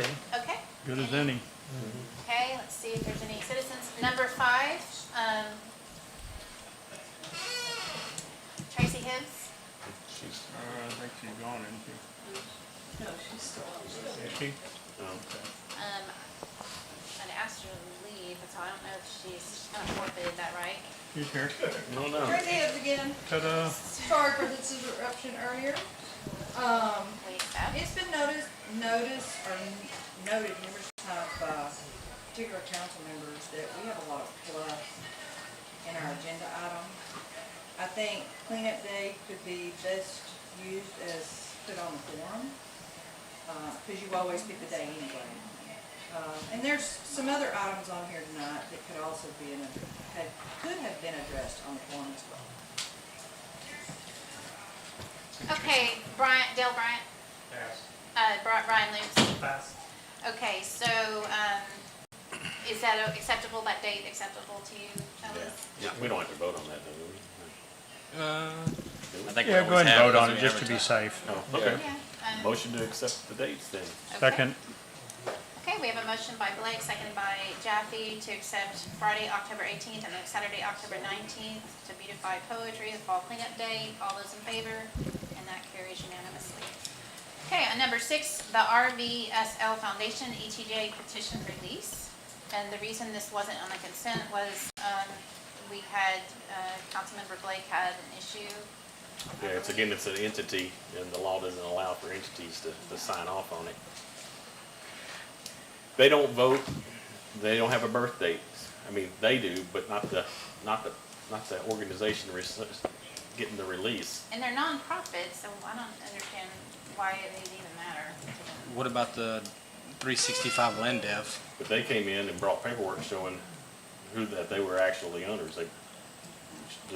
They proved that they were owners. But in this document, there's signatures on there. It's proving their ownership. Well, It shows that they're directors and stuff. Well, I mean, there's deeds and stuff. Is that not proof of ownership? Deed to the organization though, not the individuals. yeah, I don't. There's towns that deny all of these, but, Now, how did we Who is end that? up with Bishop Field? Because it was a similar issue with Bishop Field. Did we because ever- it was an entity and we refused Well, it. first there was a manager, and then secondly, they redid it, but they Yeah. did it, and the people that signed off on it were, officers, and Yeah. it's owned by a corporation as the entity. So So this is similar to. Similar to that. Bishop Field. Then I think we should deny it. You deny Bishop Field for the same reason. the Well, same if you reason. accept this, then Bishop Field's gonna come back. But we accepted Land Dev 365 Because Chad brought paperwork showing that ownership, He owned ownership, it. That he owned it. that he owned it and his partner owned it. that he owned the corporation. Right. 50/50. 50/50. Yeah. And you said that they're a nonprofit. What's that matter? I don't know if it, Well, what I'm bearing on saying anything. is the nonprofit, if they're concerned about possible future taxes, a nonprofit isn't tax, taxed oh, that's true, anyway. yeah. That's But they may taxed. be concerned about zoning ordinances that this council's gonna pass. So But we can't grow, that's out of our town. nuisance ordinances. So I guess my feeling is you have to be consistent with Bishop Field. Yeah. And otherwise Bishop Field can come back. So if we're gonna deny Bishop Field, well, we've gotta deny this one. I mean, we have set a precedence, I guess, for what we're looking That's for with exactly it. corporations. It's a precedent. Is there any public comment? Tracy Hibbs. Dale Bryant. She just heard it. She's coming. Dale Bryant Poetry, I guess, I Okay. understand what's happening here is because they are an entity, they don't have a birthday. Is that- all right, for the petition. For the petition. Okay, understand. My petition is in an LLC. That's right. I was number 2 of petitions approved, and we didn't get my birthday. And what the council is misunderstanding is, there's different kinds of petitions. If a petition requires a vote, then obviously you want to know their name and address and birthday to make sure they're qualified to vote. But if it's a single entity petition that doesn't require an election, go look at 277. Don't take my word for it. Read it for yourself. It says you have, remember, there's a test. You go to 277 for the test. Test is this and does this petition require an election? No. Go back and keep moving. But if it does require petition, if it's an election, then you got to follow 277. It's that simple, people. Y'all have been doing this wrong, but this is why it is. When you get an entity that doesn't have a birthday, this is why you have the problem. Thank you. It's not the birthday issue. Our legal counsel has said we can deny it, so we're following our legal counsel. All right, Ryan Lutz? Okay. So any other council discussion? Motion to deny, oh, go ahead. Sorry. Well, to his point, he had an LLC and it was passed.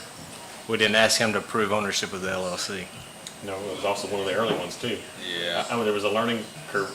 I'm not saying we might have made none of those mistakes, but he also attested that on that page that he was the owner And he also lives there. and he lives on the property. Do you know if they live on it? You do know these? Lives on that No. property? No, the new Taylor. owners. Oh, I'm saying, what's There's the nothing I relevancy don't know there? if that matters, but. Yeah, there's no I relevance. mean, Not- our not fees all- were off too at those first ones. We didn't know. Okay. So we should revisit Dale's? I don't think you can do that. You can't, LLC doesn't own anything. Yeah, you know, I remember the Bishop Field as being, they wouldn't give us the individual's personal information.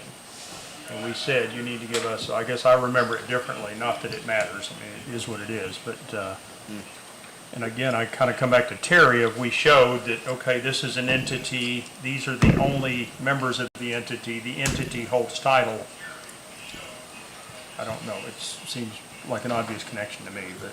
the way the law, the way the code is written though, doesn't allow for that, I don't believe. I mean, that's So what the we- attorney has basically advised us. Are you saying that we have proof that all the owners signed off on the petition?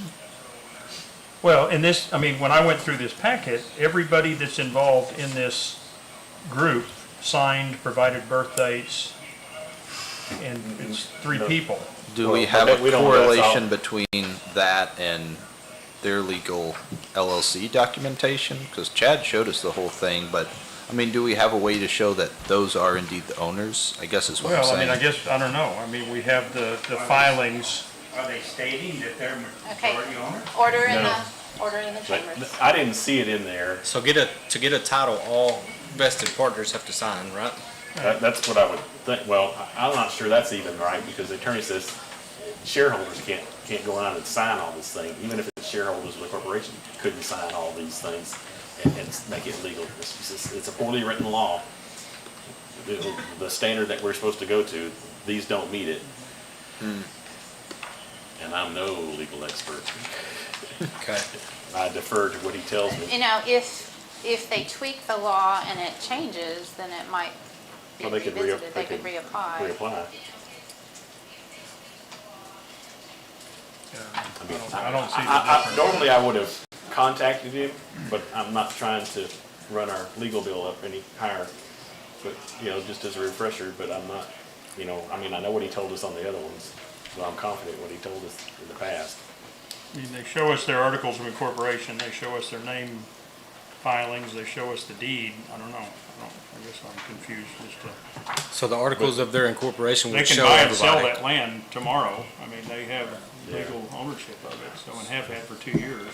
So maybe I missed something in the Articles of Incorporation, because it should have a percent of shareholders, at least the Well, but I LLCs think I that's, formed I did. think the subtlety is that it's a nonprofit, it's a religious organization.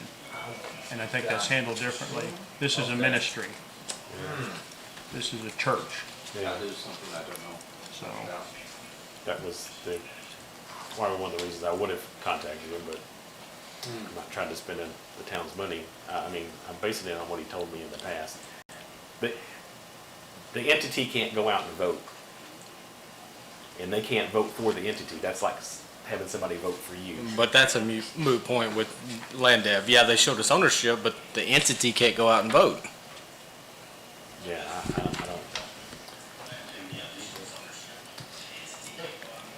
Okay, do we have a motion? My motion would be to deny it. Second. We have a motion to deny by Blake, seconded by Anderson. All those in favor of a motion to deny? And that's 3, all those opposed?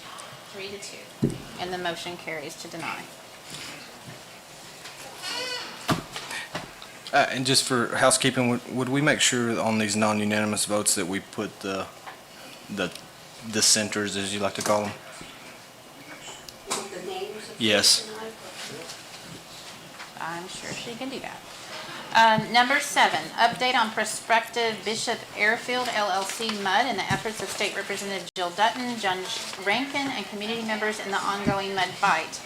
So on September 5th, we had the motion to deny. We've got some citizens who want to speak. We had a motion to deny the application from the Bishop Airfield LLC. So on September 6th, I had at least 6 citizens who received direct letters from TCEQ, and they reached out to me. They were concerned. And then we were talking, and so we brought in State Representative Jill Dutton. We brought in Judge Rankin. And Judge Rankin was here earlier, but he got called away on an urgent situation. His wife, Stephanie, is here. So if you would like to go ahead and speak on this matter, we invite you to come up to the podium, please. I don't actually have a lot of update. We are just organizing as a community. We have more community to organize, a lot that needs to happen. We are building a website. It probably will not be live until next week. We've had to, we did a little bit of changes. We have some yard signs available. We took up, at the community meeting that we had separate from any town council stuff, a collection of money was taken up, and it can provide 30 signs for yards. And it's just to get out the word and understanding of what's going to happen with this mud community that is going in. They are building a wastewater treatment facility, and they're providing water for this community of, I think it's like 1,700, almost 1,800 houses that they're building in that 400 and some odd acres. and they're providing water from the Natchitoches water aquifer. They're putting in more wells for that facility. Now, anybody who lives in that area knows how much that every spring it floods terribly. The roads are unable to carry the citizens really, and what traffic we already have right now.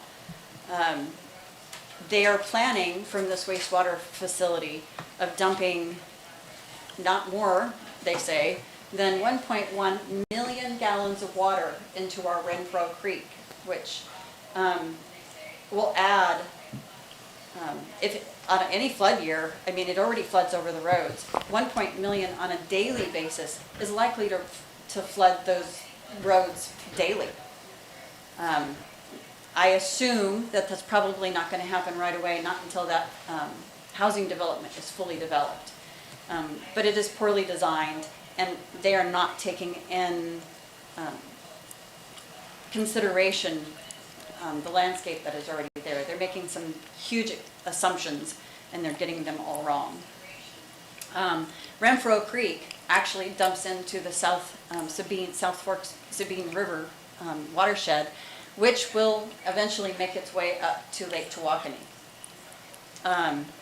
Now, we've talked to a couple people about these wastewater facilities. The water that they treat is supposed to come out clean per EPA standards. Anybody who understands what EPA standards are is that it doesn't mean that it is drinkable out of the pipe. It just means that it is the chemical levels that they put out are within a certain standard. And as long as they don't go over those, they say it won't harm anything, but my opinion is that that's not correct. My update for today is that we're, as a community, trying to get out the word. She's my guest, so I'm letting her go over time. I'm so sorry. That's okay. We're trying to get out the word. The biggest thing is to tell as many people as possible to go on to the TCEQ site and file a complaint, especially in this community. I know that people are not understanding the ramifications of this community that is going in. We can't stop growth, but what this community that this project that they're proposing will affect everybody, like I said, from Munson all the way up to Lake Tawakoni, especially if something happens, like we have a major flood like we did this year, and they're still dumping 1.1 million gallons. What happens when I believe it's going to be an open system.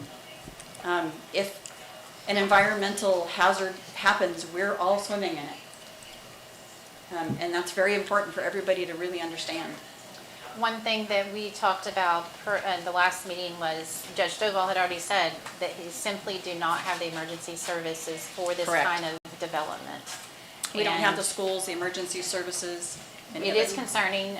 So you're basically taking an area of Poetry that's like 2,000 population and saying, you know, hey, we're going to triple, quadruple it, and, you know, you're going to have to keep up. And you know, that's an impossible situation. So, Well, and there's an added section to this. A MUD is a municipal utility district, which means that the houses that they put in there, supposedly that community only, will be paying at a higher rate taxes than we already pay, and we already pay pretty high taxes. But they're putting in lower income housing that we understand that this housing community is. We haven't really seen a lot of the details exactly what they're building. But they are likening unto a couple of MUD communities that they have had out by Houston. And, well, it won't be unsimilar, I don't believe, to the Wildwood subdivision that is on Poetry Road right now. We're looking at, you know, houses that are going for, you know, 200, anywhere between 250 and 300,000. They work off of a MUD as well. And so it changes the demographics of our community considerably. They're not adding a school, they're not adding, this developer gets, by using a MUD, gets the community to pay for all of the infrastructure. Yes, yeah, infrastructure. So that community will be paying for this wastewater treatment facility, and it will be paying for the water wells. They're going to feed the water into this community by tapping into that aquifer. It is not a replenishing aquifer.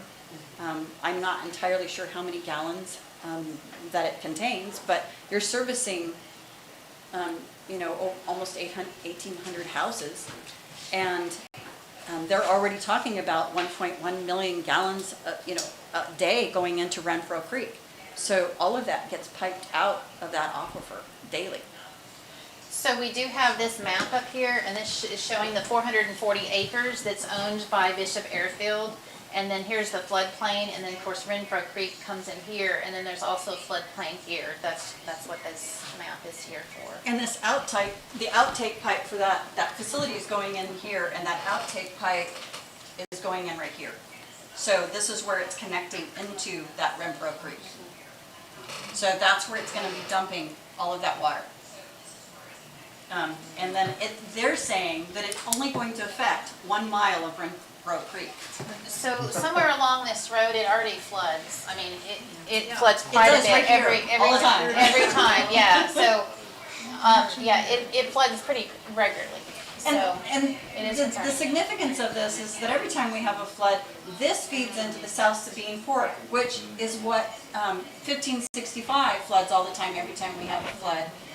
And that shuts down. So any of the housing and community that already is in place already struggle to get in and out of these communities based upon all of this flooding, the inadequate bridges, the inadequate roads, because we're just a country community, we're just an ag community.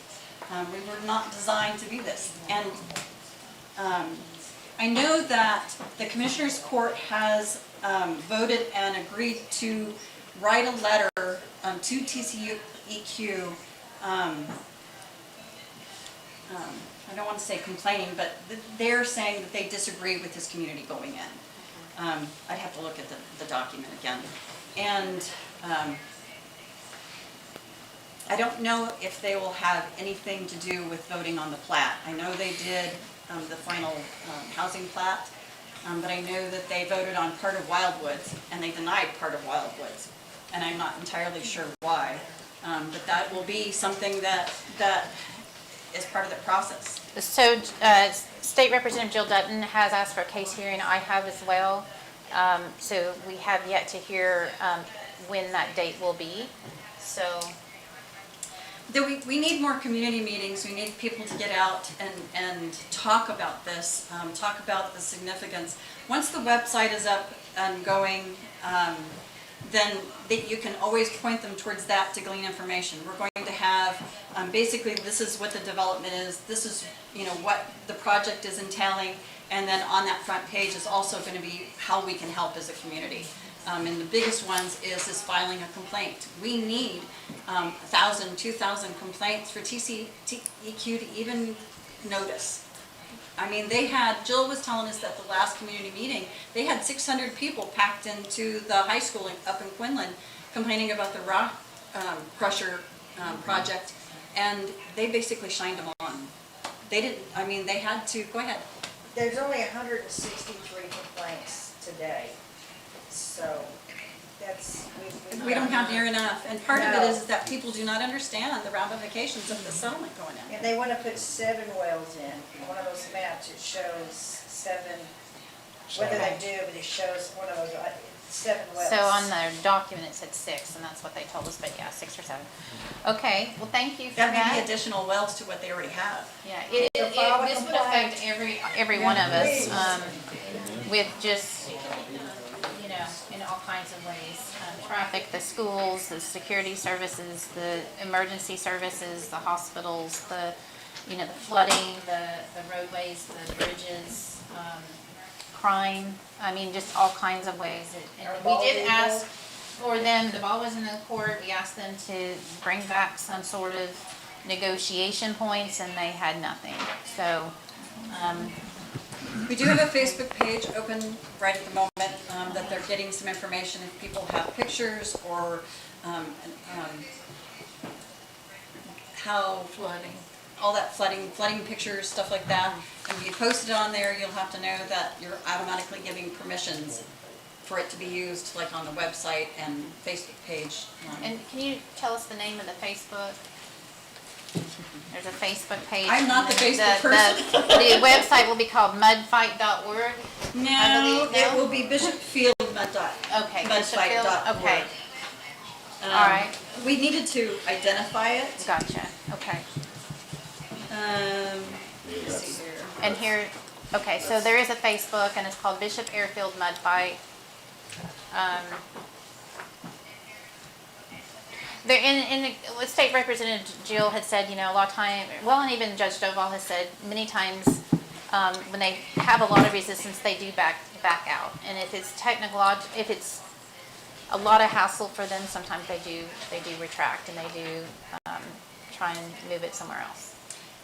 The Facebook page will be under Bishop Airfield Mud Fight. Okay. If you query it, that will be where you'll find that. And so it's Bishop Airfield mudfight.org or .com? It'll be .org Okay. for the website. Okay, gotcha. That's for the Okay. website. All right, we do have some citizens. Thank you so much, Stephanie Rankin, for that. And I want to thank her. thank you for so all much. her work. And if you want to join that cause, you can get in touch with her and some others. I do have some citizens that want to speak on this, so we're following our rules here. Ms. Hibbs? I do have some citizens that want to speak on this, so we're following our rules here. Ms. Hibbs?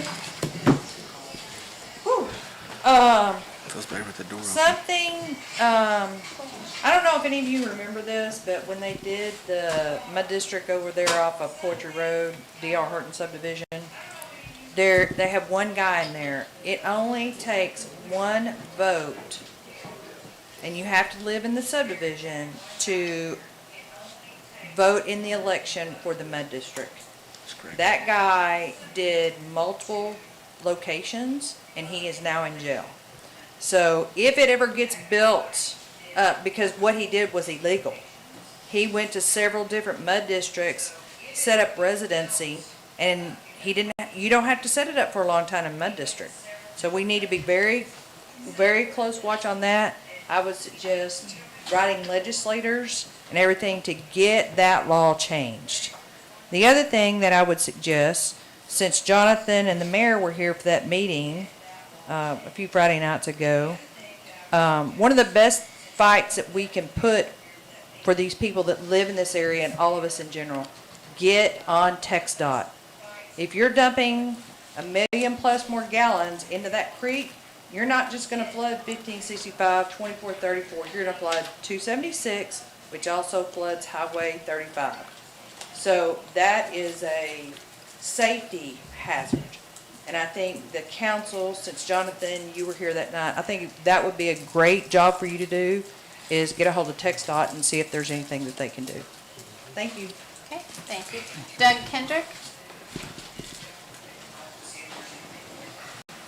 Doug Kendrick Poultry. Good information tonight. I think the caveat to some of that is everybody needs to know. I mean, we live off 1565, and if it floods, we got to go around the world. And even going down Munson Road, it will start flooding as well. So I think, again, echoing the words is to get everybody involved, because it does when it comes flood season. Everybody's involved. So I do hope everybody does speak their piece and follow the report. So, thank you. Thank you, Doug. Dade Skaggs? Is he out there? Do you know? Dade Skaggs? Mr. Skaggs? I know they were here earlier. I don't think so. Okay, he must have left. Dale Bryant? Just my 2 cents worth, having done a few of these on both sides of the equation.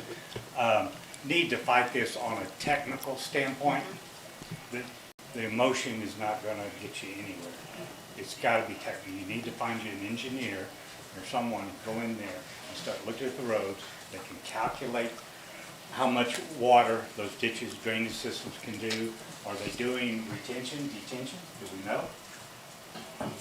the Texas Utility Water District has minimal stuff. It sits in the FEMA zone, and they have their documentation on it, but it hasn't been Engineers, updated. if you get that information from their development plan, you can hire an engineer who can recalculate that and get a better calculation. So, I mean, that's all I'm saying is, you know, Sure. the emotion is only gonna get you so far. Absolutely. And that's all it is, you're gonna talk, walk away, and they're gonna pass it. Correct. So you've got to attack it from a technical We need standpoint. bigger gun. And I will say, the way they decline technical issues, they don't decline the permit. They tell you have a problem here, and they have opportunity to go in there and make changes till they get it to the standard that, Correct. you know, Yeah, I don't think we're going to stop the development in general, but we can alter it. we can alter it, yes. Or make it, like she said, too much of a bother to want to do. I think that if we cost him enough money where he is required to put in some, see if we can figure out a way to stop the well issue and make him bring water in from Blackland. That is a considerable amount of more money for him to put into this development. Yes, a lot. If we change the plat and make him put in individual septic systems instead of doing this community facility and dumping all that water, that changes it too. One thing that Representative Jill Dutton said, that really the law needs to change right now, and I may have said this previously, but for those who haven't heard this, is currently, you know, the cities and the counties can say, no, it really isn't appropriate for our area, and, you know, please don't do this. They can go around to TCQ, they skirt it, as long as they meet the requirements or they modify it to meet the requirements over time, they 100% of the time they get passed. But what Jill was saying is the law needs to change really where on the application, you have a checkbox for the community. And her suggestion was and this was someone else too, if 75% of the surrounding elected officials do not want the development, then they should have that checkbox where it allows TCEQ to deny it based on community involvement. And that would be something objective, something that TCEQ could use to decline these developments and take into account the wishes of the community.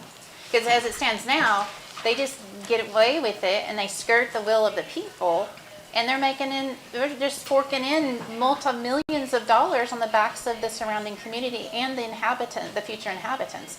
And oftentimes they don't recognize that the taxes are sky high. It's $1 per $100 valuation, and Terrell's, for instance, is what, 0.76. So it's higher than most of the taxes around.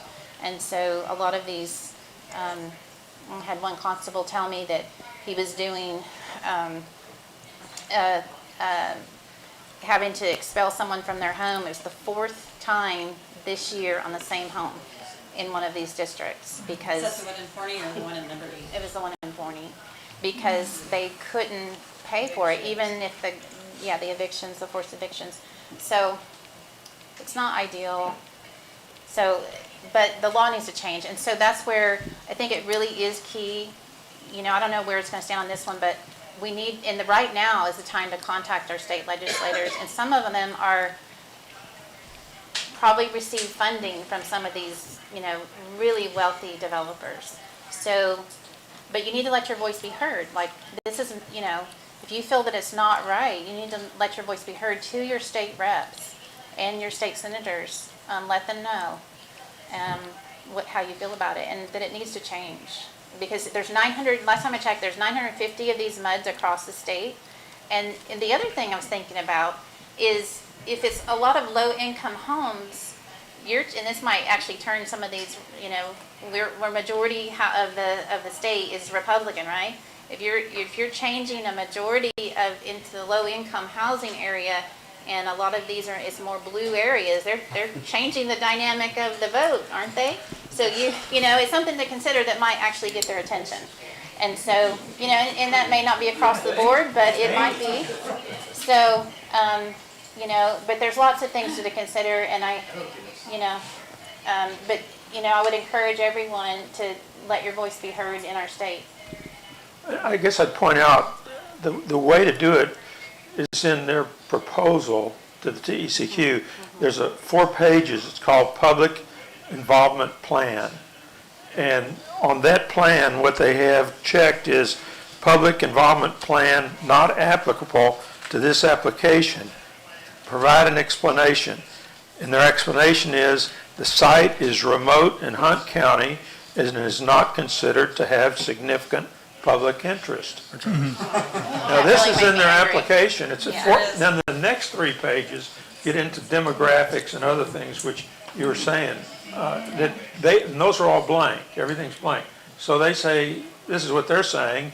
Now, in my comments, and you have to be specific, I'd say in the comments, to the permit number, and it's hard to find, but to get to the page where you offer comments on that particular permit application, and when you go in there, then you have, so many words that you can write in.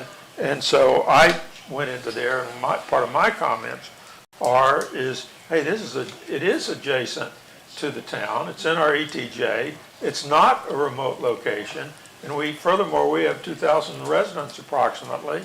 So we are not a remote location, and we do have public that's interested in it. And I point out in my comments, and it's out on their website, I guess, is that I think it's definitely misleading and inaccurate, but it also may be illegal to be able to say that this is a remote location and doesn't have public interest. It absolutely does, both points.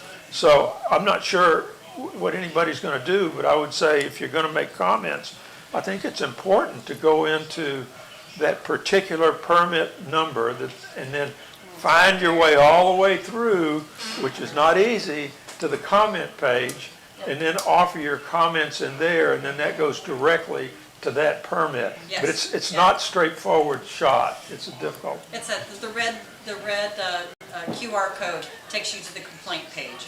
Well, I had to go through it, and it wasn't as easy as it sounds. But anyway, I got there and made the complaints, but that's where it actually has to be to have any effect at all, as I can tell.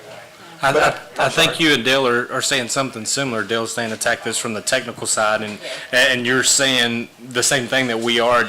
It is adjacent to a major city, and it's unfortunate that we can't use Constable Johnson's car counter in Hunt County right there. So, I don't know if they want to contact someone in the county to see if somebody can do a survey, because if, adding on to yours, piggybacking, if they can show that there's 3,000 cars a day that travel that road, and now they're talking about putting 1,800 cars, or 1,800 houses, and if we use 2 cars per house, or whatever we use. Is it 2 or 3? But if we had an official number to say, okay, we put up these surveying devices, and this many cars traveled between point A and point B, I think that teams up with you. Absolutely. And the first point is we need to have a hearing. And in these complaints is that we need to have a hearing because it isn't remote. Right. And it does have public interest. But that data would help prove our. Well, even the following 3 pages of this public involvement plan has a lot of the information asked for, including demographics. So you can get a lot of that out if they ever filled out this form, which they haven't. They stop it because they said it's in a remote site and it doesn't have public interest. Both of those are untrue. I think it's misleading, and I think it's illegal to say it.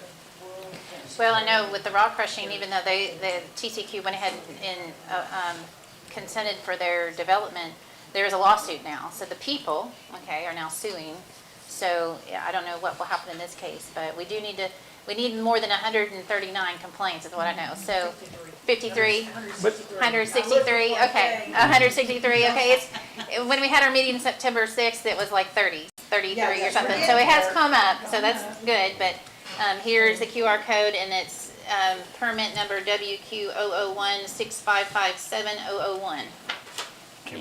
Mayor, Can we put that on the website? Or is how that far, Council Just Fowler as a was answer, talking about, how far up in Hunt County is that? From Coffin County? Not very far. Coffin County, that's what, part of Poetry, right? Where's the major roadway? Well, here, let's show on the, where's our other map? No. If I have the other map And over the only reason here. why I'm suggesting this because it really doesn't matter because I can definitely put it right on the edge of Kaufman and Hunt County You can. and still count the toll on the number of vehicles traveling up that roadway to get That would numbers. catch us from the south. This 2434 Let me show you is the kind of a map bigger over issue. here. That's the you've probably seen it, the spaceship Thank you for turn off on 276. Yeah. That's what feeds directly into this proposed area. They would need to count the cars traveling right there. It doesn't even have a stripe on it. Right. It's like, I mean, I can, Yeah. that trailer will reach up to 2 miles, so I can aim as far down the road I want. So, to use this one, so the county line is right here. This, is right up It's pretty in good distance. this area here, so Yeah. the county line is right here. So Yeah. there is a little bit of a, It's pretty good. yeah, it's a pretty good job. Do you know if any of your fellow constables in Hunt County have that, Mich? Yeah, dude, I can make a couple of phone calls and see if we've got one. that'd be great. That might be a better way to count cars up there. It's pretty good distance for yours. It might make a huge difference for us, so I appreciate Yeah, let me see what I can.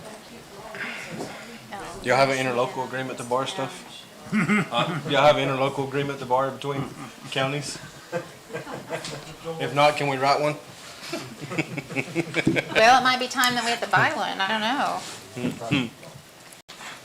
I think the last one was $3,300. That I budget's mean, full. honestly, this might be the most worthy thing to spend money on. I don't think anything's gonna have as big an influence on our community as this. Oh, I think this is the greatest start we've had. Yeah, I really do. We could talk about, well, I mean, just look at Forney, how it's been transformed with their developments. All right, so we have Shelley Smith. Now, I would love nothing more than to have this mud district stopped.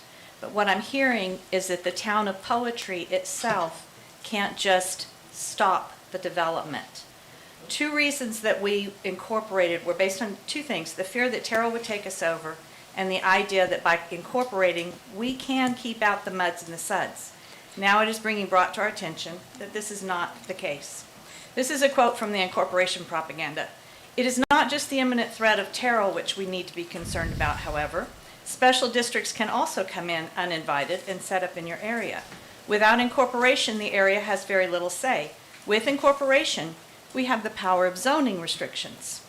Recently, the mayor posted this on social. If Bishop, were in our town, we could say no.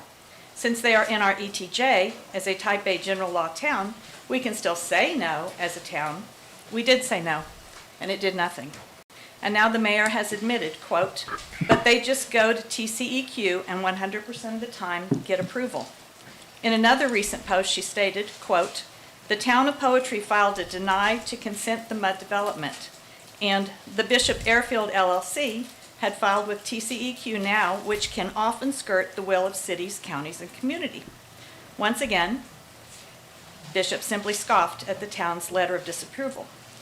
So all the mud needs to do is go over our head and get a free pass from TCEQ. Obviously, the town itself cannot stop this. So was this done by accident or with intent?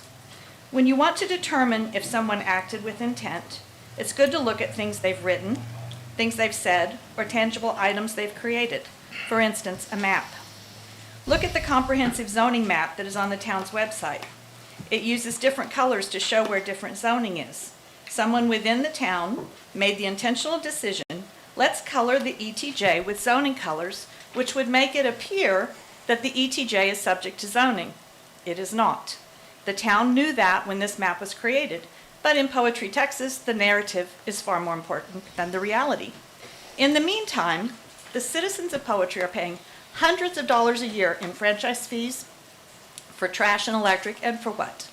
No protection from muds and suds, roads that we can't afford to fix properly, and a town hall that is constantly in need of repair, and much too small to accommodate all the concerned citizens of Poetry. Now the only thing we seem to have gained is this.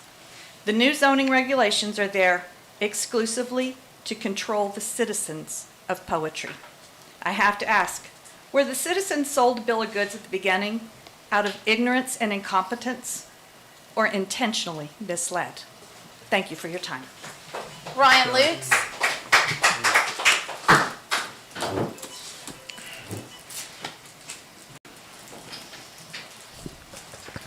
Ryan Lutz, 10504 County Road 2450.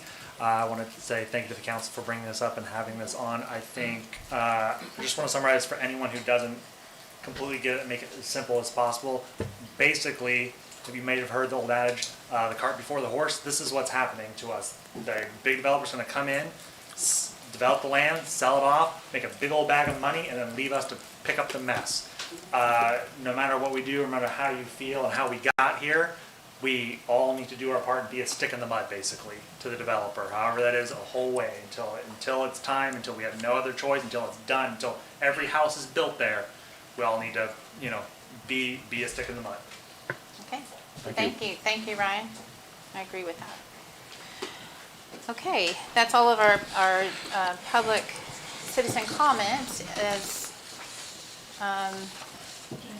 Any other questions from council or clarifications needed? I'm absolutely opposed to this, as everybody else I think in the room is pretty much. My question though is, we went from talking about it on 2 or 3 agendas, and you and I had a meeting with their lawyers and all that, to there was a meeting a couple of weeks ago that, my phone was ringing off the hook that night. It's like, what is this meeting? Who was there? Why wasn't everybody invited? We can talk about that on the next item. Okay, yeah, because I'd like to understand, somebody has to run it, but is the town sort of running it, or is the council, or, because technically all of the council members wouldn't be allowed to be there anyway, or we get into a quorum issue, and so who gets invited, or we drawing straws, whatever. So we'll transition then, if there's no more comment on the meeting and the update, then we'll transition into thank you for Ms. Rankin. Thank you to those who came and spoke about this. We'll move on to number 8, which is use of town building for meetings. So Councilmember Fowler asked to have this put on. Yes, so, and the actual request was discuss the use of town hall property by private citizens. To Mike's comment, I got a lot of emails and texts and want to know what's going on, so then I reached out to you and you said that all this was vetted through the town attorney, in which I told you that town attorney doesn't run this town. I'm not opposed to having these top meetings here, but it's this legislative body right here that decides how we open up this building to others. If I was a member of a motorcycle club and I wanted to have this building open, do I have that right to? Does it concern the town? It could. Give me an example then, because you're giving me a hypothetical. Okay, let's just say the motorcycle club wants to ride around the town, but they want to have a meeting here first. There's nothing in the intro of the request that's going to mandate that meeting is controlled by that agenda. At the end of the day, this is something that we've all agreed that we don't want, but it is a private citizen group, and that we can be a part of as a private citizen to move forward, but it's not a town issue. The question is, do we open this up for private citizens? Because we have all of our records, all of our equipment, all the stuff that the citizens of this town have purchased in this building. So one of us would always have to be here, and I'm okay with that. This is a question for this council, is if we're going to do it for one, we kind of got to do it for all, and one of us has to always be here. One of the 6 of us, or maybe a secretary, has to be here at every one of those. No, I agree with that last statement. Because, just to throw this way out there, what if it's a yellow sign group?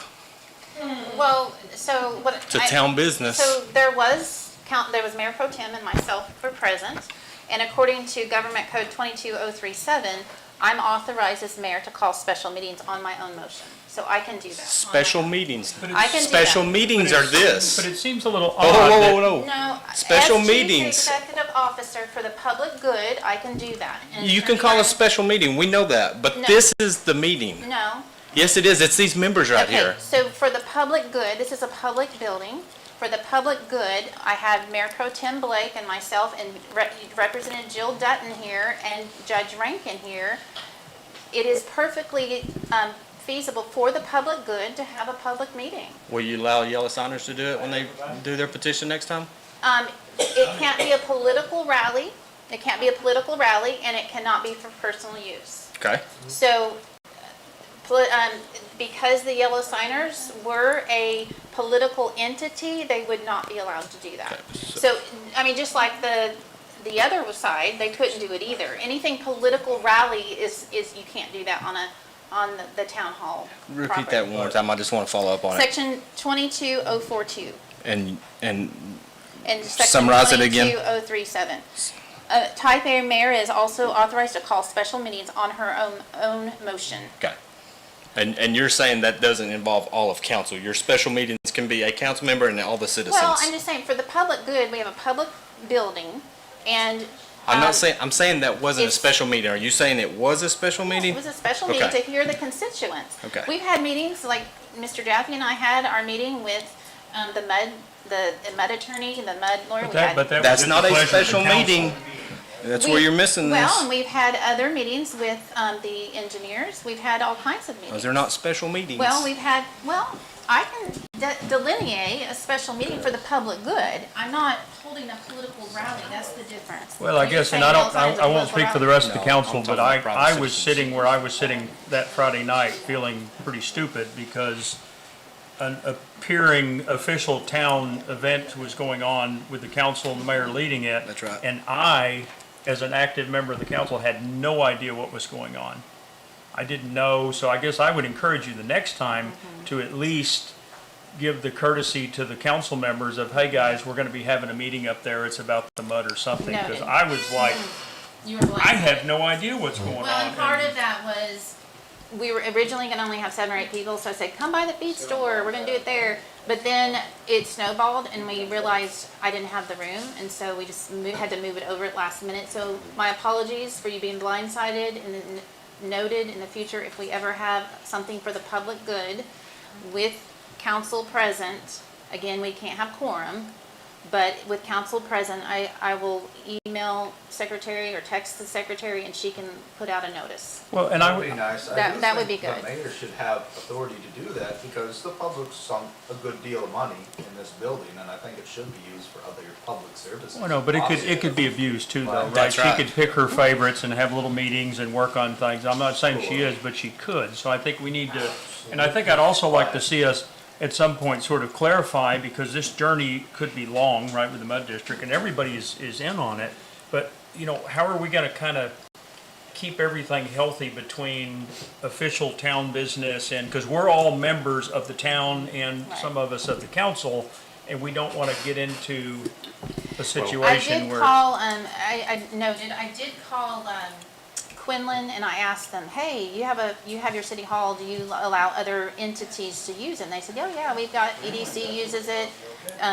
They even have like tech stop meetings there. So they have and she qualified it. She said government meetings. She said, now, no political rallies, of course, I knew that. You know, nothing private or personal. It can't just be for a birthday party. But something for the public, you know, a government entity or a pub for the public good.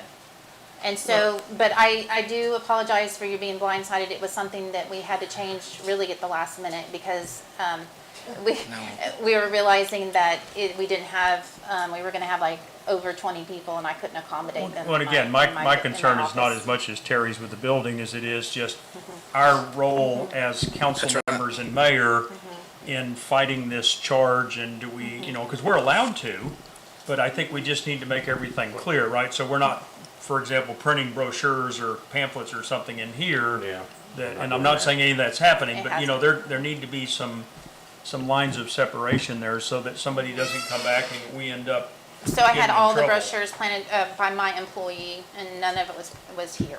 So Well, just again, I'm not full accusing any of that, I'm disclosure. just Yeah. kind of hypotheticals. We just don't want So I to- guess that's a resolution, is that in the future, you'll notify us when we have something and what it is.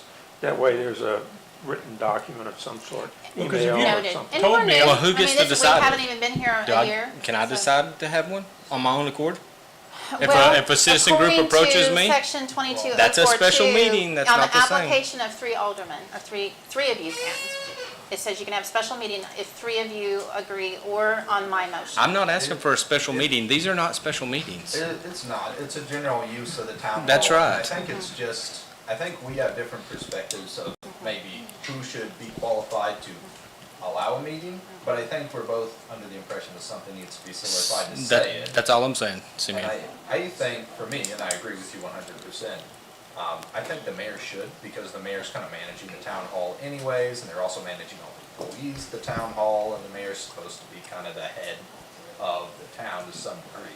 I mean, that's why they vote separate from everybody else. You know, she's supposed to represent the will of the people in a rather day-to-day flexible way, because we only meet once a month. So So for all, flexibility, I think. all requests for whoever the use of mayor city is, property needs to go through the mayor. I think that, Well, yes. the mayor is the chief executive. Right. Well, this is the kind of procedures that solidifies those, and you don't have these one-offs. I think we've got a Right. solution. So does it need to be printed? Yeah, absolutely. It should be an email or something to us saying here, A we're planning notification.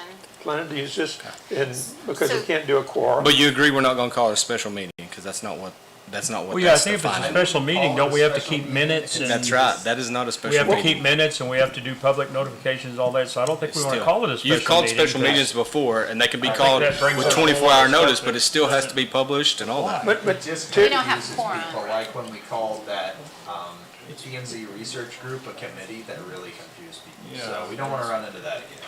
So when I have a citizen come in, like on Thursdays, I mean, they might bring 2 or 3, that's a meeting, and we have it here. Yeah, but special it's meeting. it's not a OMA, meeting minutes, all that sort of stuff kind of meeting. It's I'll an research the two state impromptu. laws you said. So, so noted, it was kind of a last minute change, because again, I didn't know that we were gonna have that many, and it kind of snowballed. And so my apologies for your lack of notification, and if we have that in the future, then we'll certainly put the word out with Secretary Ann to let you know.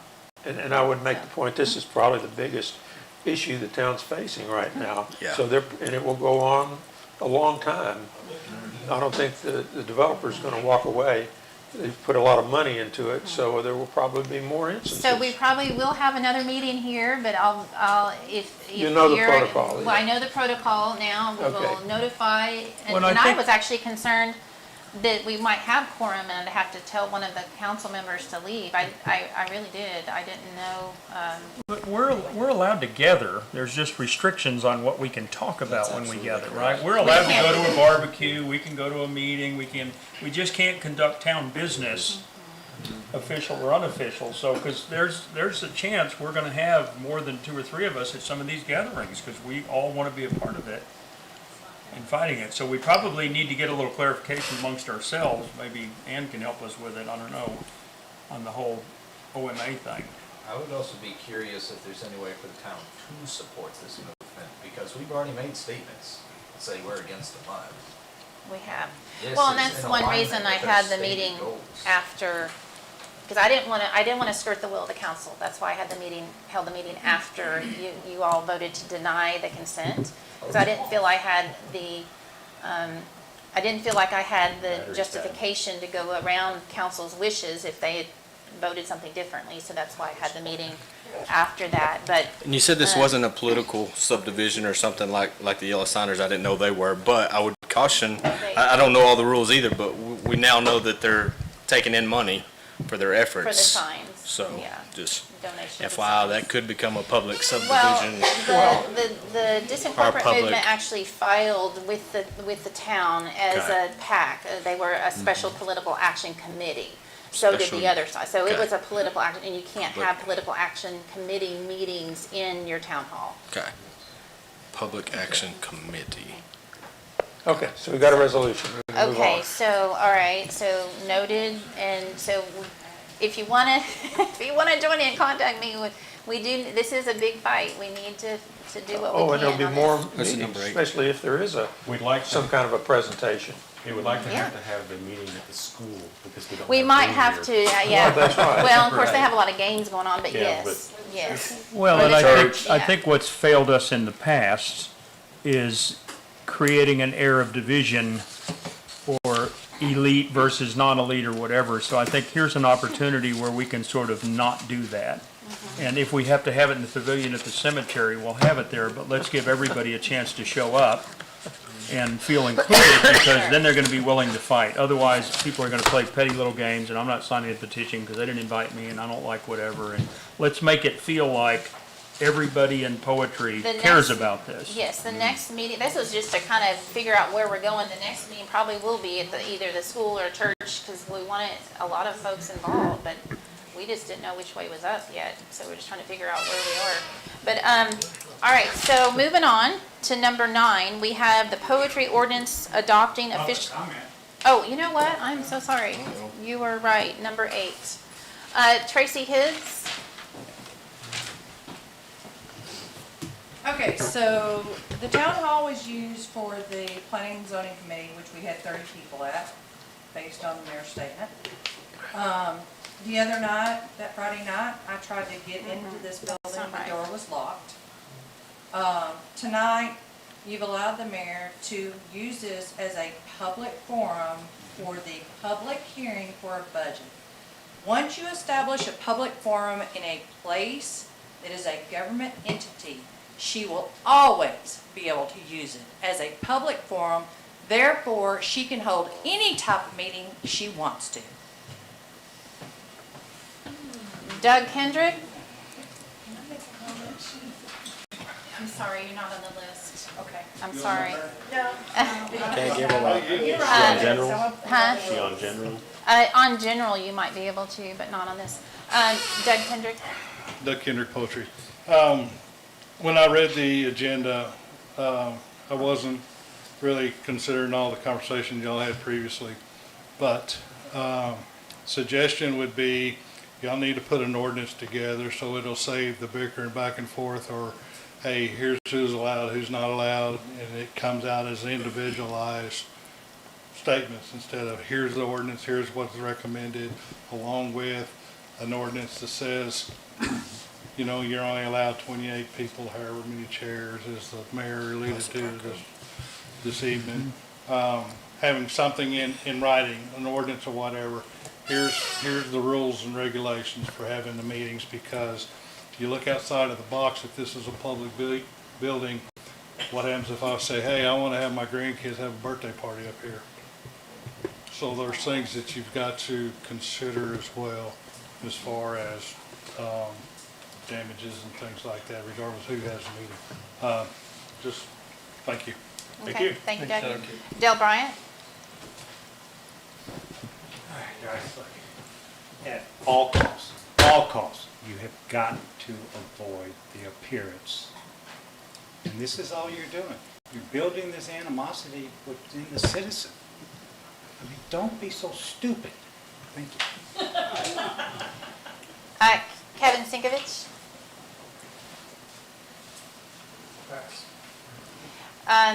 Ryan Lutz? Pass. Okay, that's all of our citizens. One other thing, it was reported that the door was locked during that meeting, that citizen tried to come in and they couldn't make it in. So those doors are to be remained unlocked at all times. Yeah. That one was, didn't know that one was it? I'm not saying it was or wasn't. I'm just telling you, if you're participating, any of you are participating in a meeting here, you better make sure the doors are unlocked. I'd like to consult legal about that. But I Well, know it's the for- fire code. It's the fire code. I mean, that's why. This is the assembly, once you Yeah. start coming Yeah, in. somebody tried to move a chair, and I said, you can't, that's a pathway. I appreciate that. You know, but Okay. we had, because I unlocked that door and made sure of that, but I wasn't aware of that. I'm just thinking, when I'm here at night. It's a little I bit lock different. it. You're the only No, person in here. It doesn't take special knowledge to exit. When you're having a Right. meeting, No, I Yeah, noted. they should easily get out. All right, so there's no other comments. We have, moving on to number 9. The poetry ordinance adopting official survey with Exhibit A. Councilmember Anderson wrote, and Attorney Berman worked on this. So this is to give direction to our engineer surveying team, and so that we can, so we have Exhibit A is the corrections page, and it's based on our recommendations from our engineering firm. And so the only thing that I talked to Mr. Berman today, it should say on the top in the bold letters, it should say approve and revise official survey and map for the town. So, based on our recommendations by the engineering firm. So, the third whereas, we can walk down this ordinance first, and then I definitely want to get onto the exhibit, because that's the meat of this. The third whereas says, the survey and boundary coordinates for the town were prepared, Stovall Engineering Survey, and was approved by Hunt County, Texas, May 2021. The incorporation document was stamped on November 24, 2020 with that map and those data points. If you look on the actual point, it's May 11th of 2021. What's the incorporation say?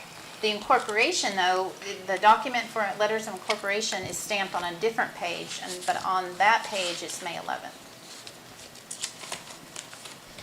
So we agreed that we both have the same order of incorporation. The order of incorporation was stamped in November of 2020, but the actual, And on the county website, this is all provided under that. It's the same one you have. We both confirmed that. Well, I guess you didn't say it, Terry, but I took issue with survey and boundary coordinates. Yeah, that too. That's We've kind already of had part the of discussion. Exhibit A. so this doesn't have the actual one that's stamped, and probably in the secretary's office. There's one, so what is stamped, this one right here is, it's not stamped. That's not the, So the There's county's another- website of the Articles of Incorporation is wrong. well, I'm just saying it's incomplete. The one that we have in our records shows the May 11th stamp, 2021. Did these data points change in that? Can you show me the difference in the two?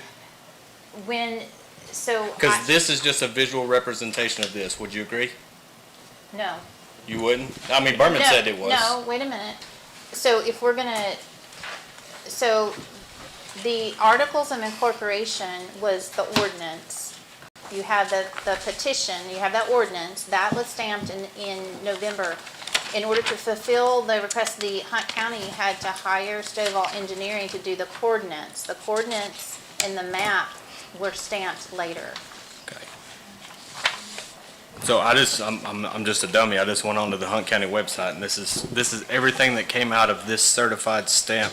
I would think if there was two, there would be, this one was certified this day, this one was certified this day. I did.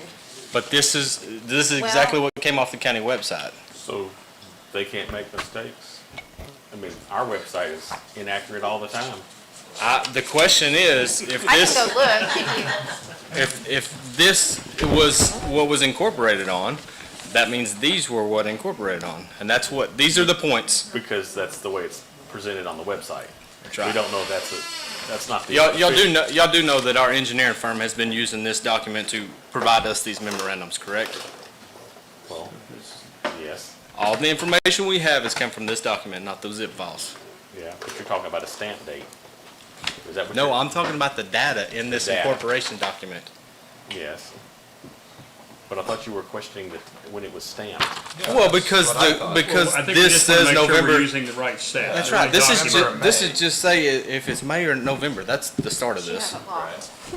She has it So locked. we can clarify that later Says the foundation. when the articles. But to Mike's point, it says a survey and boundary coordinates. So that was back to the debate. Do we have boundary So our coordinates? attorney wrote this, and so I don't know that, I don't even want to get into the emails with Mr. Berman that says that, I don't know, I'm not an engineer. You need to contact the engineers. okay, but he wrote this Okay. based on their recommendation. Okay. So we do have a disagreement in And when it was stamped. She has them locked, which is good in one sense, but I can't access them right now. Okay. Section 1 is my next question. Says Not where- I don't know that if the it's- official survey, let's see, was it section 1? Maybe it's section 2.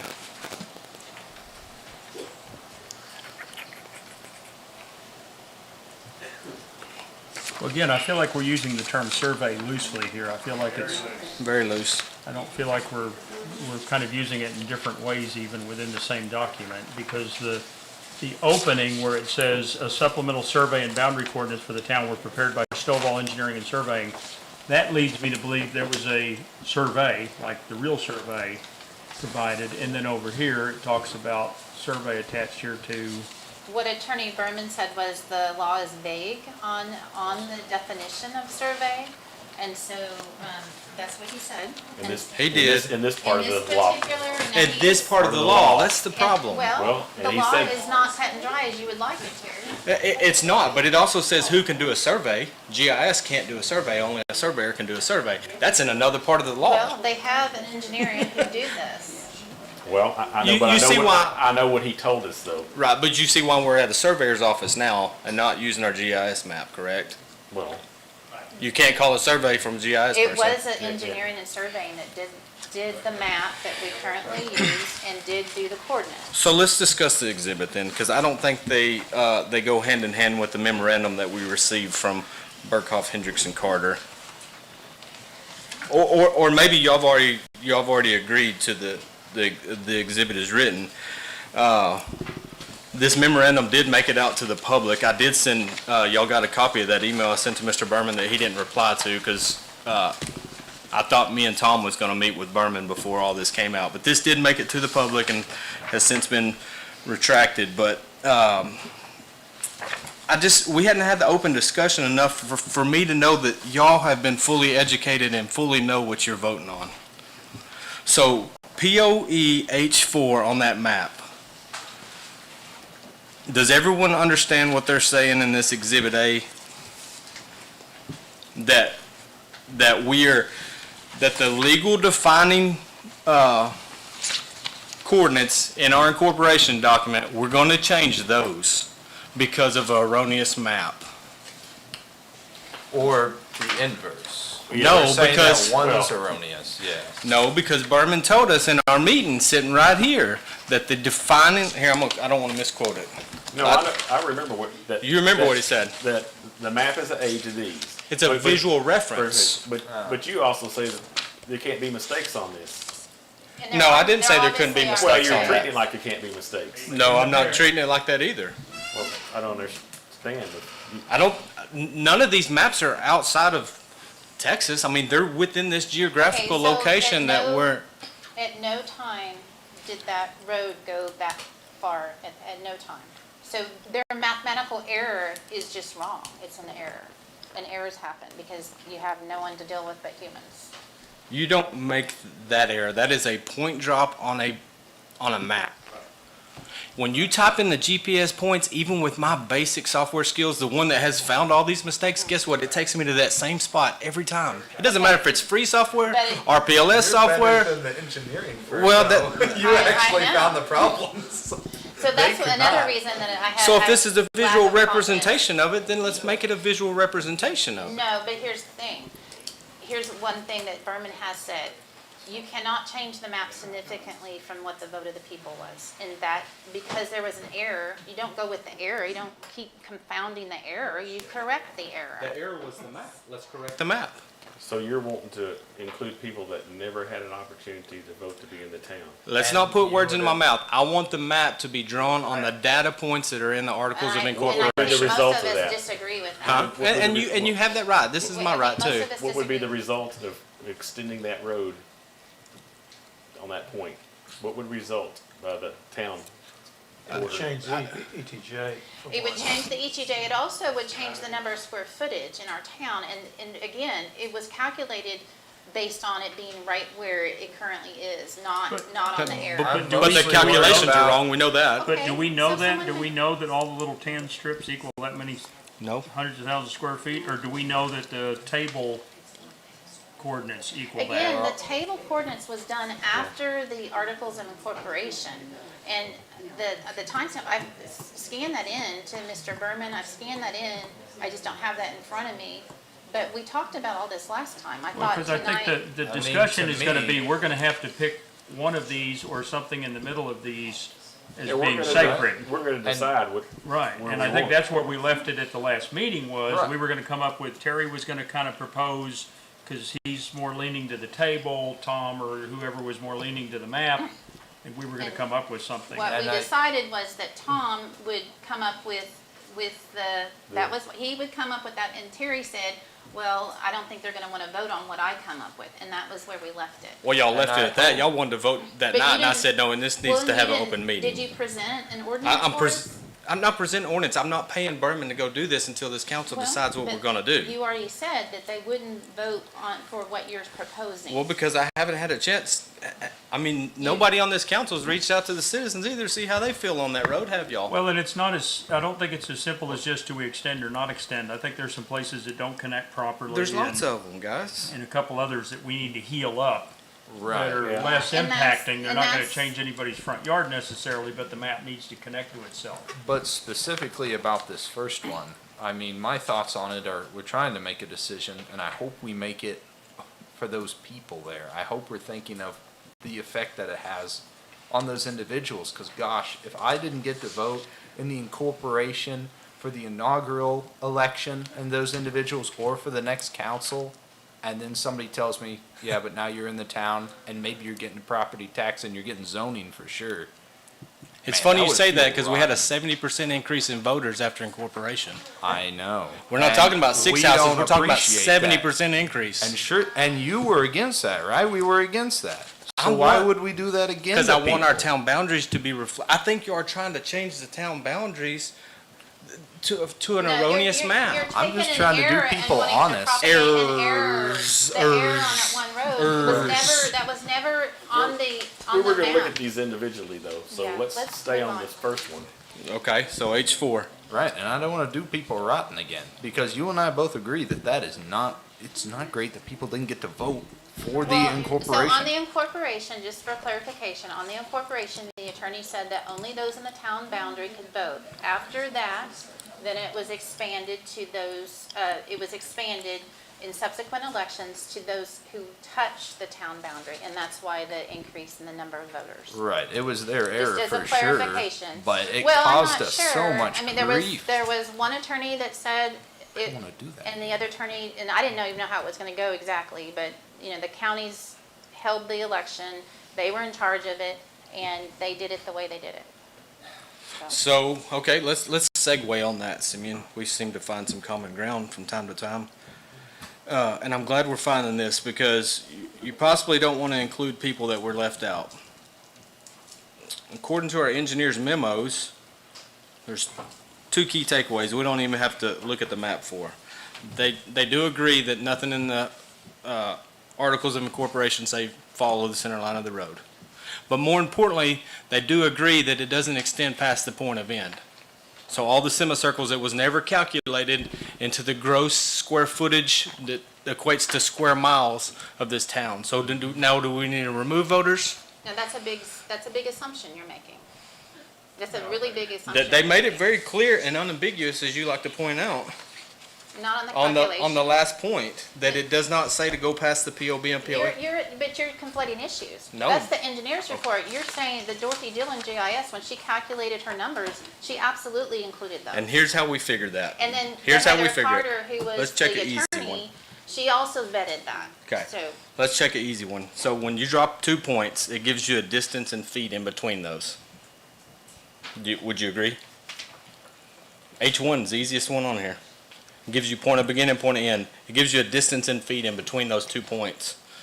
It doesn't give you distance in feet past those 2 points. It just tells you that it's 311 feet on both sides. So we could simply put this into an Excel spreadsheet and tell how many square feet minus the bubbles.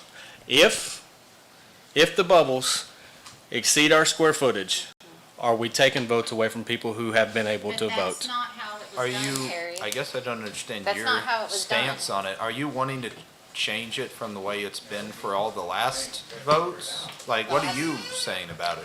I'm wanting to follow what this, because we've been talking about this for 3.5 years. It's not something that's just come up tonight, No, guys. I want it to reflect this Table. This table. No matter how it affects people, you How the wanna errors are? stick with that? I want it to reflect this table because it is legally defined in the Articles of Incorporation. We can No, legally defend that. Mr. Berman sat right here at that meeting when I stated that, and he said yes, that we can legally defend this. We But can't if it legally has- defend this. If I it has thought we were, errors- right, but I thought we were given the option between what we want to use. I thought the control was on our hands, and it's our job to do what's best for people. Isn't it both legally defendable? And given that, shouldn't we just help people as And then- much How as are we you gonna can? scale this then? The Tell me how engine- wide hey, that hey, section is right You need to there. put that down, that is confidential. No, it is not Yes, it is. confidential. No, it is not. According to the attorney. I emailed Mr. Berman, he never replied back, so I'm Okay. guessing it's not confidential. No, it's not in the packet for a reason, it's confidential. Y'all have seen this. Tell me by looking at this visual map, calculate the distance across this road for me. I You guess can't I use don't this fully map to. understand the question. You can't use this map to calculate anything, guys. There's no data points on this map to use for calculations. Our city is founded on 4 square miles. These data points are what define the town. No, Terry, I will tell you, as being part of this, is that this came much later. This coordinates came much later. When Dorothy Dillon GIS calculated it, I have actually her original calculations, and it wasn't anything to do with this. Her calculations were from her mapping, or the GIS map. It was not this. So when she has the half moons, that was already included. I don't think so. Well, so we know that engineering survey do make errors, even the one we've hired now, they make errors. They didn't make any errors. They didn't see your errors. It's not mine. her errors. They're not mine, they're Stovall This- Engineering. it's the ones Now, y'all are quit defending. conflating it. It's not conflating. You are, though. You're saying they're my errors. They're not. You have more maps than anybody in this room combined. They're not. I had nothing to do with this, okay? It was Stovall Engineering who did that, and we're trying to fix it now, and you're holding up the whole process. No, I'm not holding up the process. I believe you are. Okay, I'm wanting our map to look like this legally defining coordinates in this table. Yep, and I would change the table. so With that- no changes to the table? Wait, I thought there had to be changes to Why does the there have to be a table. change? So you're one. Isn't it had Well, because it extends the town into ETJ? Terrell, in right? some No. areas. It does. K1, he moved back 1.3 miles. Remember that one I found? 1.3 Okay, miles. that one was court ordered. Maybe the intent was And to he- be down here. The first one there is court ordered. They We're gonna decided. decide the intent. Well, okay, It's you our know what? decision. Right? Okay, We you're gotta- one member, and we respect your It's our views. decision. But the council needs to be I'm able not making that road to. longer than it is on the map. No, I'm not screwing those people over. No, I just won't do it. But you, I won't you do it. said I'm it's not screwing them here. over. Hold on. You see them as screwing it over. What if those 6 houses say, yes, I want to participate because you're already affecting the ETJ. I want to vote in the city so I can say. I What can if they want to run Could for mayor? I can Incorporate. guarantee What if they you wanna run for that mayor? there's people If they down really that road wanted that to. want nothing to do with the town. Yeah, that doesn't seem Your to be. guarantees mean nothing. I would say look at the raw data that we know so far. How many ETJ petition releases have we had 101, versus I guess. voluntary annexations? Okay. I mean, I just think that's reasonable. None of those people. And I know in fact, people Some of those have. people asked to be released from the ETJ that are in that area. Some of them have. All right, we're gonna Not go all- ahead and no, do only some one of them citizen has. comments. We don't need one council member commandeering the whole meeting. So I'm not Tracy commandeering it. Hibbs? Hold on. Point of order. No, I call point of order. And I can call a point of Well, order. here's the thing, you have talked for the last 30 Tom and minutes. I was responsible All for right. vetting this out. I want these council members to know what Tom and I know. And we've talked about it And I ad don't think y'all nauseam know. last time. We haven't gone through this list yet. We haven't even gone. All right, because you keep pounding on your one point when the It's other not council one members point. have a Okay, voice well, too. just before you open this up, Have a voice answer too. the additional notes for me, Tara, in the memorandum. I'm gonna call on Tracy Hibbs. I wanna hear from Tracy Hibbs. Okay. You be thinking about your answer on the additional notes. I have a question. Are we gonna vote on each one of these individually then? I don't think so. The whole idea was to do it all in one, Okay. because we've talked at last meeting on this, and we were following our engineer, and executive we're meeting last following. Yeah. Tracy Hibbs, is she still here? I think she's gone. Dale Bryant? Joe Bryant, poetry. Okay, let's go to your ordinance real quick. The third, whereas supplemental boundary coordinates of town of Poetry prepared by Stovall Engineering and approval, Hunt County. Okay, supplemental survey. Back in October, I made a request of the city or the town of Poetry to provide meets and bounds, just field notes and things like that on this city, the town map. Everybody's seen this, right? we got a response. Town of Poetry Stationery, their response addressed to me, because you're saying that they did you a survey.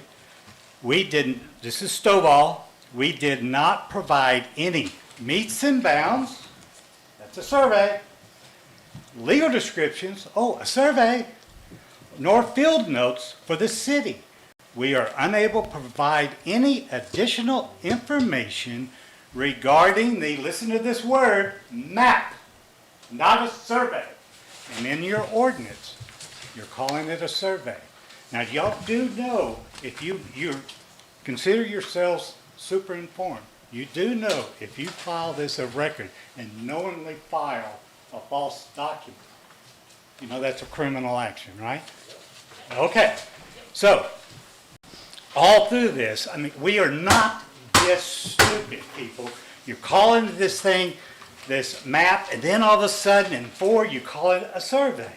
And then you go down to like 5 of the second to last whereas the map location coordinates were downloaded from the state database using GIS programs.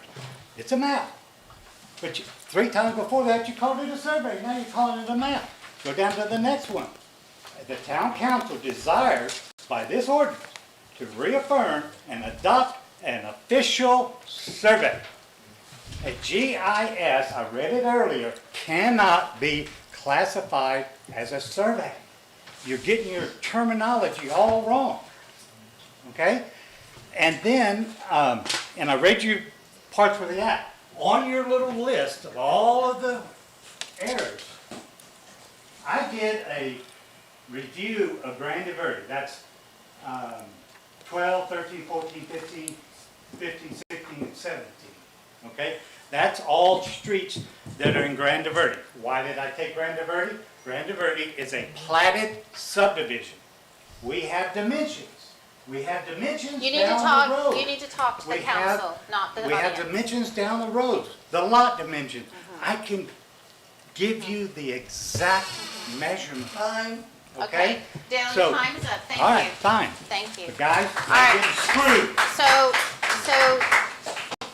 technically, I wanted to address what he said. Technically, what Stovall Engineering said was technically correct because they didn't provide it to the town, they provided it It's to not Hunt. a survey. Hey, Fine, come. you're out of order. You're out of order. Definitely out of order. They provided it to Hunt County, who did hold the election. And so they did not technically provide it to the city. In fact, when I went there and then trying to get information, they said, well, you didn't hire, so we can't talk to you. So I was able to get that information from Hunt County CAD Services instead, but it technically was Hunt County and not to the city, town of Poetry. But we're trying to make it right, guys. That's what we're doing. So because the law is vague and that our attorney has said that we can call it a survey and map and coordinates, and that's all in there.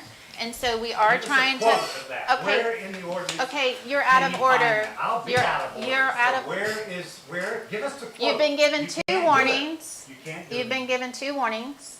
Okay, so if you'll refrain, please, sir, from any outburst, I'd appreciate it. Thank you. And we've heard from you before on this very thing. Very same All right, so, You'll keep it. all right, so council members, I'd like to hear from some of our other council members. Is there on this. additional citizens?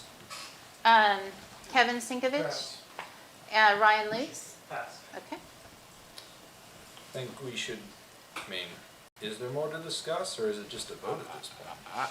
I mean, I've gone over this. It reflects the changes that I wanted to make those 2, this document and the map.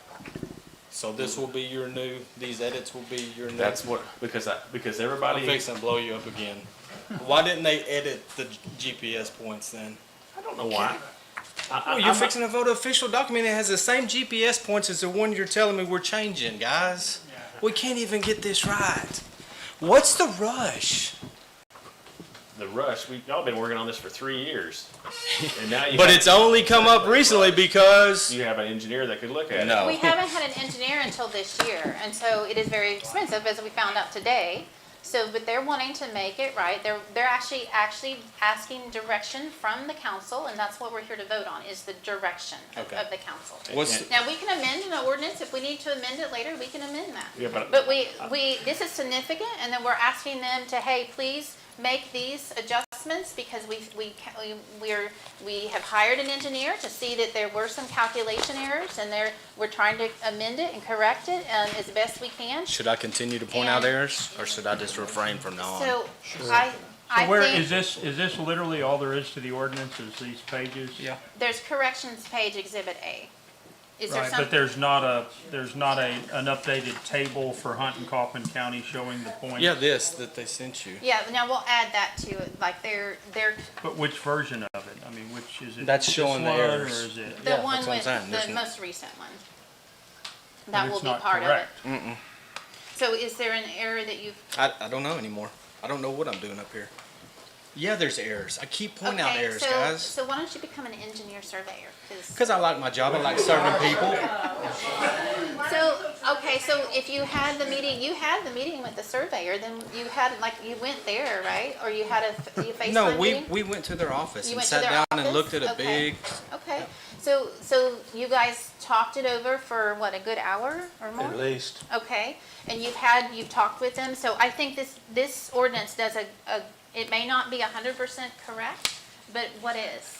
I mean, it may not be 100, we're gonna doing, I Well, think. it's based on what the engineers told us that needed to be fixed based on their extensive study from Chase Crawford, who's a registered surveyor. And there are 6 corrections that need to be done. 3 in Hunt County, 3 in Kaufman. And then there's some other almost nomenclature changes that need to be made. So the intent of Exhibit A is to codify what those changes are to make these tables consistent with what the engineers found and what they showed us. And so what I tried to do was to make it clear that what needs to be fixed to the engineers. Right. They have to do the fix. We can't. And so they can come in, and everywhere there's a red marking, they can come in and make the correct check. And that's what I wrote. The idea was not to tell them how to do the job. The idea was to say, okay, here they are, and here's our decisions. Yes, you make those changes the way you have. This is what they asked us to do. They didn't ask us to come up with something. They said, we need decisions from the council. And so these 6 areas are decision areas. The others are more or less fait accompli. They're just minor typo things that need to be fixed. So anyway, I wrote it so that those 6 changes we can give to them, to the engineers. They can make the corrections and then create a map that goes with the corrections. So I agree with what you said, Tom, in that this looks to me like the next task order to be provided to the engineering firm to say, listen, we voted and decided these are the corrections we want. Can you now propagate those corrections through the rest of the documents to make sure that everything ticks and ties? Because right now it's not going to tie. That's correct. So what is this, in your mind, what does this look like in the next iteration? Does a map get redrawn, or? Yes, that's the $25,000 is to make the map correct with these, first correct these points where there needs to be corrected, the coordinate points, and then make the map consistent with the corrected coordinate points. So yes, that's what was written. And I wrote it just to say, okay, here's our decision. This is what we're going to do. Now, Terry and I disagree, and his fair point, I'm not criticizing him. It's just, for my reasoning, which we've discussed here, is that I think we need to stick with the boundaries which we have without extending it. And that does it by correcting these 6 points and the typos, and then they spend $25,000 to make a map that's consistent with those correct points. Then they will come around and stamp it. So then we would have the stamped version. So it's a long way of saying, Mike, yes. But it sounds like if we were to go with this, we're going to just shred this. No, it's going to correct. Because it's not corrected now. I mean, they corrected the correct. footage, but they didn't correct the coordinates. Oh, sorry, that would be shredded, yes, because they will add the correct, they will overlay it with correct coordinates, that's right. So they're gonna recreate this table of points. Six points. Well, there's a lot more than 6. I mean, There's some that have a typo. 31 Well- and 14 in the two counties. There's 3 in Hunt County. I guess and my 3 in point is, Kaufman. I'm wondering, are we gonna be in a better place than we are right now? Because this stuff doesn't tie together, and this stuff isn't gonna tie together, and I think we're just gonna have another version of, Well, that's the On point of. on the it's task a- order that we'll present next month, probably, we can specify, hey, we expect it to do this, this, and this before we sign this task order. right, well, but again, it feels like, we're being asked to vote, let's go ahead and approve this, and we'll just fix it later. And I think our attorney has said, we're not in a hurry, lawsuit aside, Well, doesn't matter. actually, he we wanted can- us to pass this. Well, It wait a is minute, now. in my opinion, we are in a hurry, and that's because we have election coming up in May, next May, and people have to know where they can, if they can vote and if they can run. And So they I start think- doing that list to interject So- in December, so Yeah, we so do I need think to this get it needs to be going. codified Yeah. before people start getting the plans in to either run for office and vote. So that's my reason for saying go ahead and make the decisions. So the answer is, Mike, once these changes are made, then it will be consistent. The way it is now it's not consistent because, I mean, and granted, Terry, most of these areas, Terry found, then they went back and checked and agreed and made some more changes and actually noted correct numbers that are consistent with what Terry found. And then there were these nomenclature places that were also changed, but they're minor. It's the 6 coordinates that really need to be fixed and then Well, a I map think that, yeah, to me, go with them. street names and things are fine, those are like typos, but Yeah, But having heard what I've heard over the last 3.5 years, I'm not sure that there's any way in the world that this table of values is gonna draw little curvy things at the end and little radiuses and all of that. well, that's their job. I wouldn't. Well, tell them how to do number it. 14 clearly says that, Tom. So The I total guess- annexation area will be calculated based on the map location coordinates on the companion POB, POE. Okay, Right. so how does the council feel about the arcs? Do you want to continue with the arcs? No. I want to leave it, that's what's been presented all this time. Okay. That's what everybody knows. I So- don't, But I how don't do We you wanna describe that? codify Do you that? just describe it by drawing a picture? Because I don't think you can describe it with this. Sure you can. Yeah, I would Kind ask of the data. engineers to do it, because I don't know how to describe it. So on section Really, 14. Yeah, because these are dots, it's like a straight If you're line gonna do it, between you two gotta dots. extend your dot out. So on section 14, do we want to say with arcs at the end of the? No. How do we want to say that? You're talking about section 14 of the On the Exhibit A? corrections page, do you want to add something like to codify, hey, we do want to include the arcs? How would we put that The on? arcs, you mean the circles? At the end, Semicircle. Radius. the radius. It's a half radius arc. What do you do at an intersection? Oh, well, yeah, I guess the answer would be, I think yes, but I don't know. I mean, I mean, that's a question. Well, an intersection is just a cross, but Yes. when you have, If it's a- if it ends, the road ends, it's usually an Right. arc. And yes, and I would And I say, think that may stem from the fact that the ETJ is a half a mile out, and it's just like a bubble. yeah, So- well, I would say that we should Continue the arc. include the arcs, yeah. So where on here on this correction page would we put that in writing? I think what y'all need to add, don't because know. y'all are fixing to pass this, I can tell where it's going. You better add something that you calculate and make sure it's 4 square miles. That's what you better Or under. calculate. Under. Or less, right? Because I've just found you 1.3 miles that we took off the measurements. I know, So you did. you better make sure. Before y'all pass the ordinance, I think I would pay them to do that math first. But Tar, to answer your question is, I would leave that up to the engineers, say yes, include the arcs, but let them do it. Well, but we're giving them instructions on what to do here, Right. so we should probably put it in writing. Well, but they don't need an ordinance to do work for us, they just, to me, the ordinance gives the illusion that we're there, and I just don't think No, we're it's just there. giving them direction on what to do. Well, they're not gonna use the ordinance, they're gonna use No, our task order. we are going to give them this correction page and the ordinance, yeah. So, Well- and we'll have to give them a task order as well, but yeah, they're gonna have this. And that's Apparently, giving them the instruction. attorney thought this needed an ordinance for him to tell them, for us to tell them to do these kind of corrections. Well, we can have them draw any kind of map we want, it just doesn't become official until the council supports it. So I'm proposing that maybe on section 14, we just say with continued arcs and within the 4 square miles required Okay. That's fine. by state law.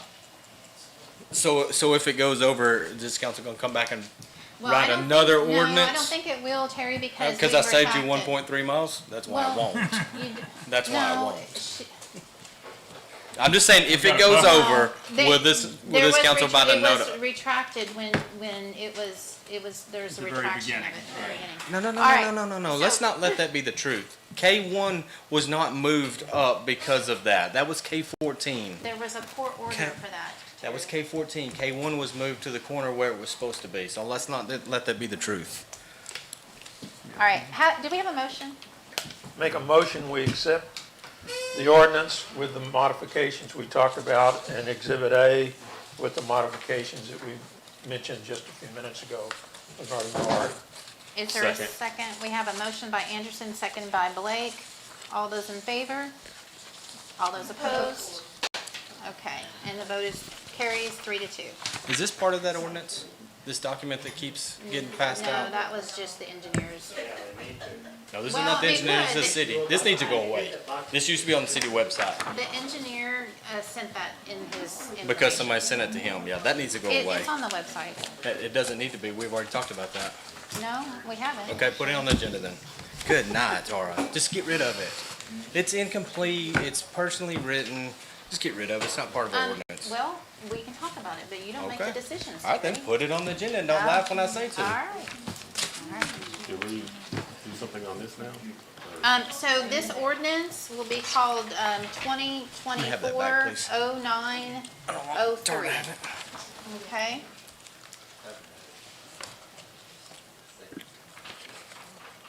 And you've made a change to that too, right? Top. I'm sorry. Oh, yes, with the, we at the top said survey and map, and then there was one on section 14. So, Yeah. okay. All right. Number 9 done. Okay, number 10, TxDOT installation of safety lights at intersection of FM 5065 and 986. Councilmember Fowler asked for this to be put on the agenda. I just want an update because I'm getting questions on how they got there and why the town wasn't notified. I said, I don't know, so. Well, I don't Fill know. us in. I don't know either. So I came to work and Dorothy said the TxDOT asked to use our parking lot at the feed store because they're doing some work, they're putting in some lights. I'm like, what? So I went and talked to him, took a picture, that's one in the newsletter, and he said he's a third party hired by TxDOT. TxDOT has someone and they contract with this company, and they were asked to put in 2 safety lights on that intersection, and I had lots of questions. I'm like, well, why not the other intersection down the road that has issues as well? And then, and he said, I don't know, and so I wasn't notified, I didn't know anything about it until I the mean, day. how about the curve where people were getting killed? I mean, let's put some flashing signs there. I have all I kinds mean, of questions, and so, I can't think of a less interesting place to put a couple of streetlights that Well- are right next to the power now lines. I mean, that's granted, gonna be a couple of interesting. years ago, I do know this, because my sign was hit, so Mr. Well, Robinson, who lives on that corner, But that's his- one time in a lot of years. Well, no, he's had 3 or 4, and one was 10 foot from his daughter's bedroom. So he was very concerned. Now, I don't know behind the scenes what's happening, but I didn't know about it. We weren't informed. We're not often informed. They redid the school What about our zone. TxDOT guy that used to come talk to us at the church? That was our inside guy that got your speed limit lowered for you. Well, the council voted to have a study done, and then after No, I a understand, but year. I wonder if we can call him and say, Lane hey, who Selman? complained? I mean, they didn't just randomly throw 2 lights at the town of Poetry. Somebody, and it could have been a citizen, It could have been. called and said, listen, I think this is a death trap, you need to do something, and they're like, yeah, throw in a couple of lights. Really, and- the county engineer is the one that would know the answer to all this, because he would be involved in a lot of these decisions with TxDOT. County? The county engineer. It's all in Kaufman County. So the Well, but county it's state, engineer. though, it's state right away, and it's a state Yeah, highway. that's true, but it's in Kaufman County.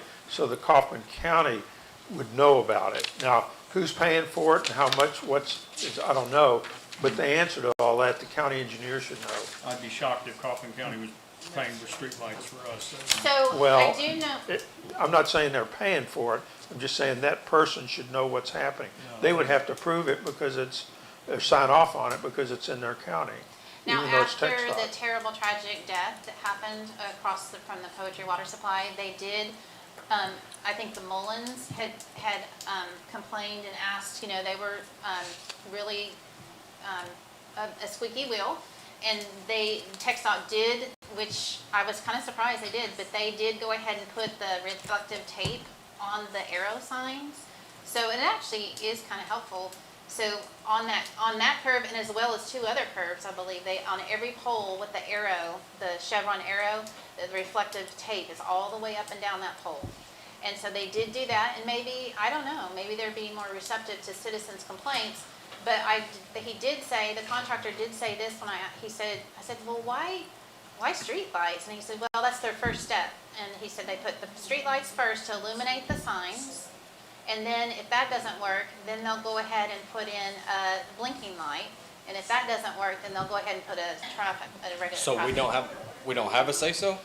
I thought we always had a say-so. It's what I've been told since we become a town. Well, on TxDOT roads, TxDOT runs through every town well, around. it's the state highway roads and the FM roads, they run those roads. Now, they So have been Highway helpful. 80, Highway 34 that run through the city of 34, Terrell, So the they're not 34 reaching out to those cities and saying, 3486, they manage and maintain. Now, they did help us and put up some signs. They've been nice to work with, but I mean, I guess they if don't I, have to ask Notification. permission to put up a light, apparently. if And I don't know I about lived there, I'd City of consider it a Terrell knows. nuisance, because those people are gonna go from a nice dark that's right. sky to like That's two right. big Bright highway Well, lights. if Mr. Robinson on the corner, and again, he was terrified because that car landed 10 feet from his daughter's bedroom. I don't know if he was the one, but he did tell me they had like 4, because, they plowed through my sign, and so that's why I was there on a Saturday night, like at 10 o'clock and everything. But he did say they're drunk a lot of times, they're high on something, they end up in the ditch, and they slam through there, and they end up in his yard. And so it has happened several times. Yeah, I don't know. Not been recently. I doubt lighting it up is gonna change it. Then let's see where they're going. They're not gonna stop. Well, in any Well- case it's done, the decision's made. Yeah, but Yeah, can no, we no, get I thought- TxDOT representative to contact us, any decisions they're making on roads in our town? You like- think it's a courtesy, so they contact- say, yeah, I "Hey, would we'll think come so. out and-" I was kind of surprised. Yeah, I'm honestly. surprised too. Yeah. Maybe that's not how TxDOT works. Just because, they're gonna throw in some stoplights and Absolutely. whatever. I mean, now that they've run over us, they're just gonna do whatever they wanna do. Exactly. So, I can reach out to, Lane and see if, It'd be nice to talk to him, find out where it came from, and just say, hey, in the future, as a Yeah. courtesy, it'd be nice to know if you're gonna come Yeah. pour concrete in our town, give us a call. yeah. No, Because we're completely gonna get a agree. lot of phone calls. I I got a lot was- of calls, Terry got them. I mean, I people was like, what are blindsided. these lights doing and what is Tara doing now? I promise I had nothing to do with it. I didn't even know No. about it. Yeah. I get blamed for everything. You know? All right. Okay, do we have any Public comment? public comments? Tracy Hicks? She Gone, I left. think. Okay, Dale Bryant? Kevin? Ryan Lutz? Okay, I'm good. all right, that's it. Okay, move on. Move on.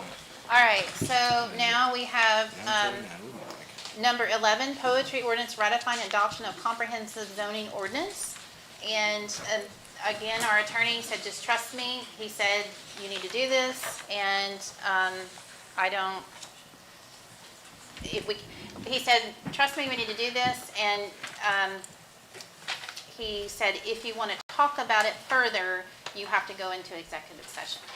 I want to talk about it further. We need to go into Yeah. executive session then. Okay, so for those of you who are here, it's 9:49. We're gonna close our regular session. I'll have to ask, Do you want to go into executive session? well, maybe actually. Oh, we get to vote if we get to talk about it now. We get to vote? Because I want to talk about it. She said if we want to talk about it, we have to go in executive Okay, session. so, So majority rules on if you get to talk? What? If we call it an executive session? I want to talk about it. And that Right. mandates we go into I don't think executive two of session. us can call executive session, right? I mean, Two? I just So- don't know the ruling on it. Well, it's 10 minutes till 10. We're going to go to midnight at this rate. I want to talk about it. I didn't make Can the I, agenda. can I read my email from TML and tell y'all why I want to talk about it? That's probably talking about it. That's talking about it. Yeah, that's talking about it. You cannot. Can Let me we call him real quick. do this tomorrow night? What's the rush to ratify it? I don't know, we can't talk about We it. can't talk about it.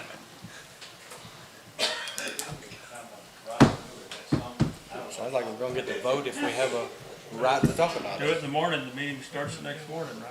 That's right. See y'all at By 6:30. law, I do I know could be that. We here. can go to the next Huh? day. I can be here in the morning. Yeah, I can. I can do it. Hi, David. That's what the Okay, rules and we're say. here, Go next and morning and we, just it continue. sounds like we've got two council members who want to go into a closed executive session, but I'm gathering that maybe not the majority. So what is the rule? In order to go to an executive closed session, what's required? I thought it was two. Okay. It Okay. makes sense if there was two. I just want to clarify. That's how it is in other things. Yeah. Well, I think we have 3 and 2. Is that correct? I don't want to misstate it. I want to talk about it. Okay, so we have 2 council members who want to go to closed session and talk about this ordinance. I'm good with the attorney's advice. But And then we kinda have done 3 something like who this. We've already done don't it, some want of to it. go into closed session. They're good with following your advice. Mhm.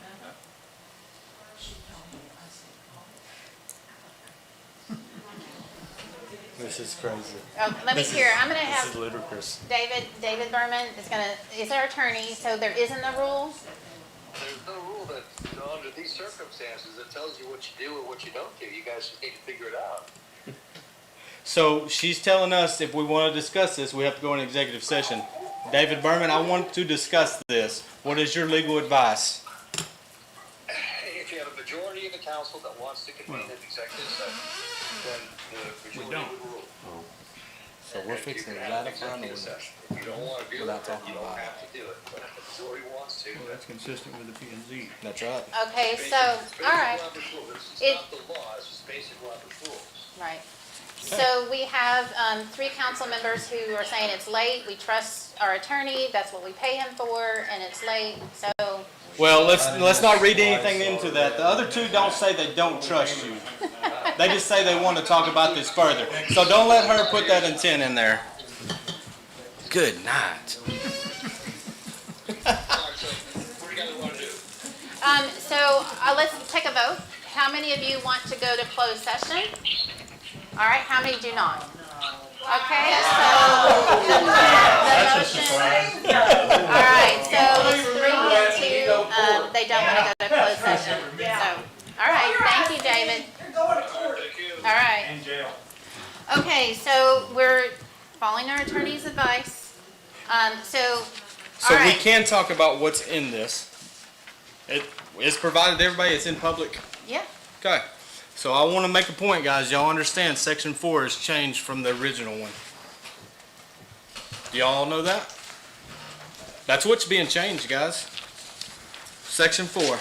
How so? Section 20 of the last one, it's the same money and all that, but what was added in this section was people that are disobeying, negligent, refusing to comply with, or resisting the enforcement of the provision. That's what we're changing. Why is that so important, guys? Or are we ratifying a possible OMA violation vote that the 3 of y'all cast?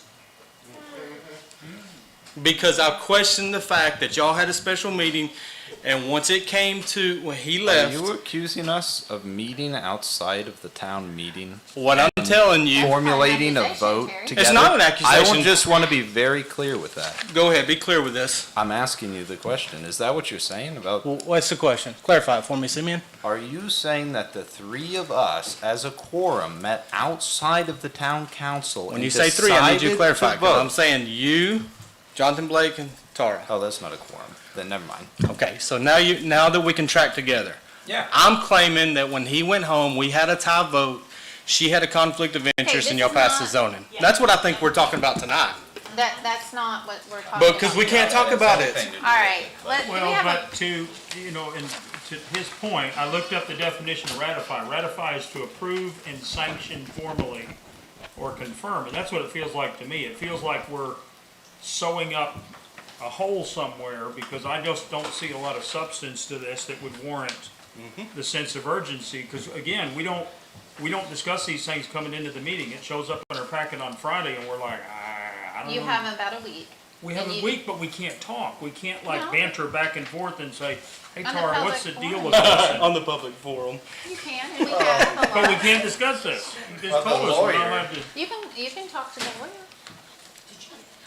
I don't know, I guess I just don't think to call him. I just, Or you can, I mean, I haven't gotten any calls from you guys. You guys can call me. And I would tell you the same thing I'm telling you tonight. We gotta All do right. public comment, right? And then We can do vote. have public comments. All a little right. fishy. Tracy Hibbs, not here. Doug Kendrick. Dale Bryant. Kevin Sinkovich. Ryan Lutz. Okay. I'm not sure what we're talking about. All right. So, So I'll make a motion, we adopt this ordinance. Second. okay, we have a motion by Anderson, seconded by Blake. All those in favor? All right, 3. All those opposed? All right, so that passes 3 and 2. That'll be 2024-0904,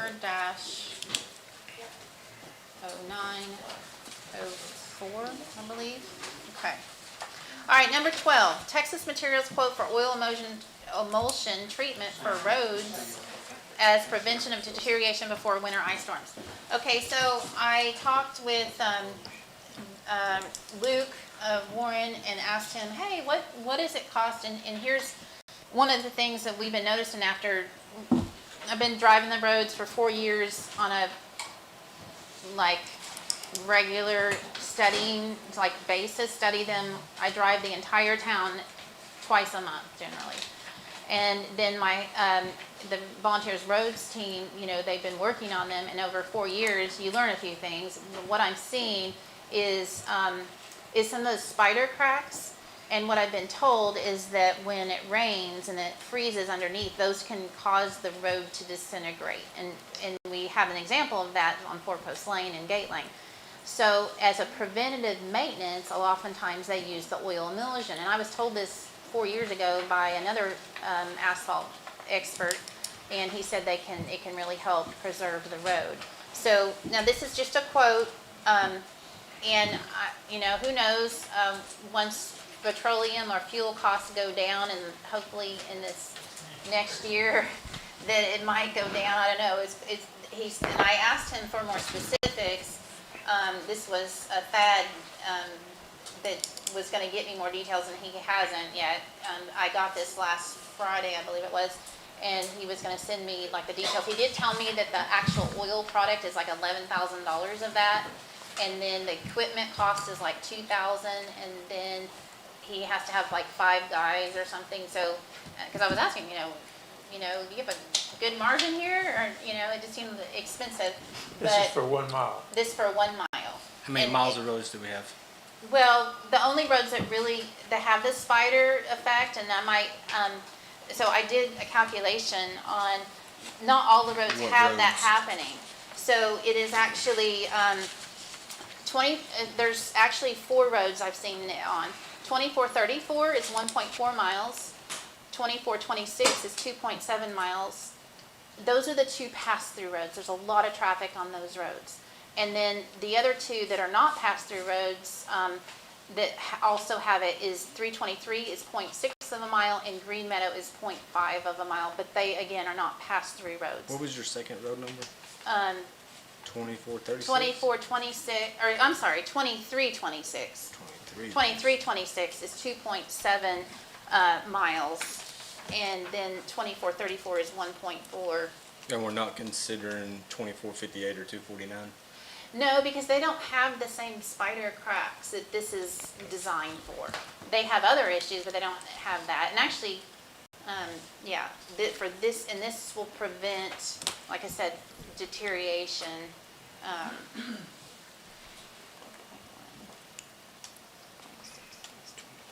So that's a total, now I don't know what the will of the council is. Again, I'm just trying to get some prices.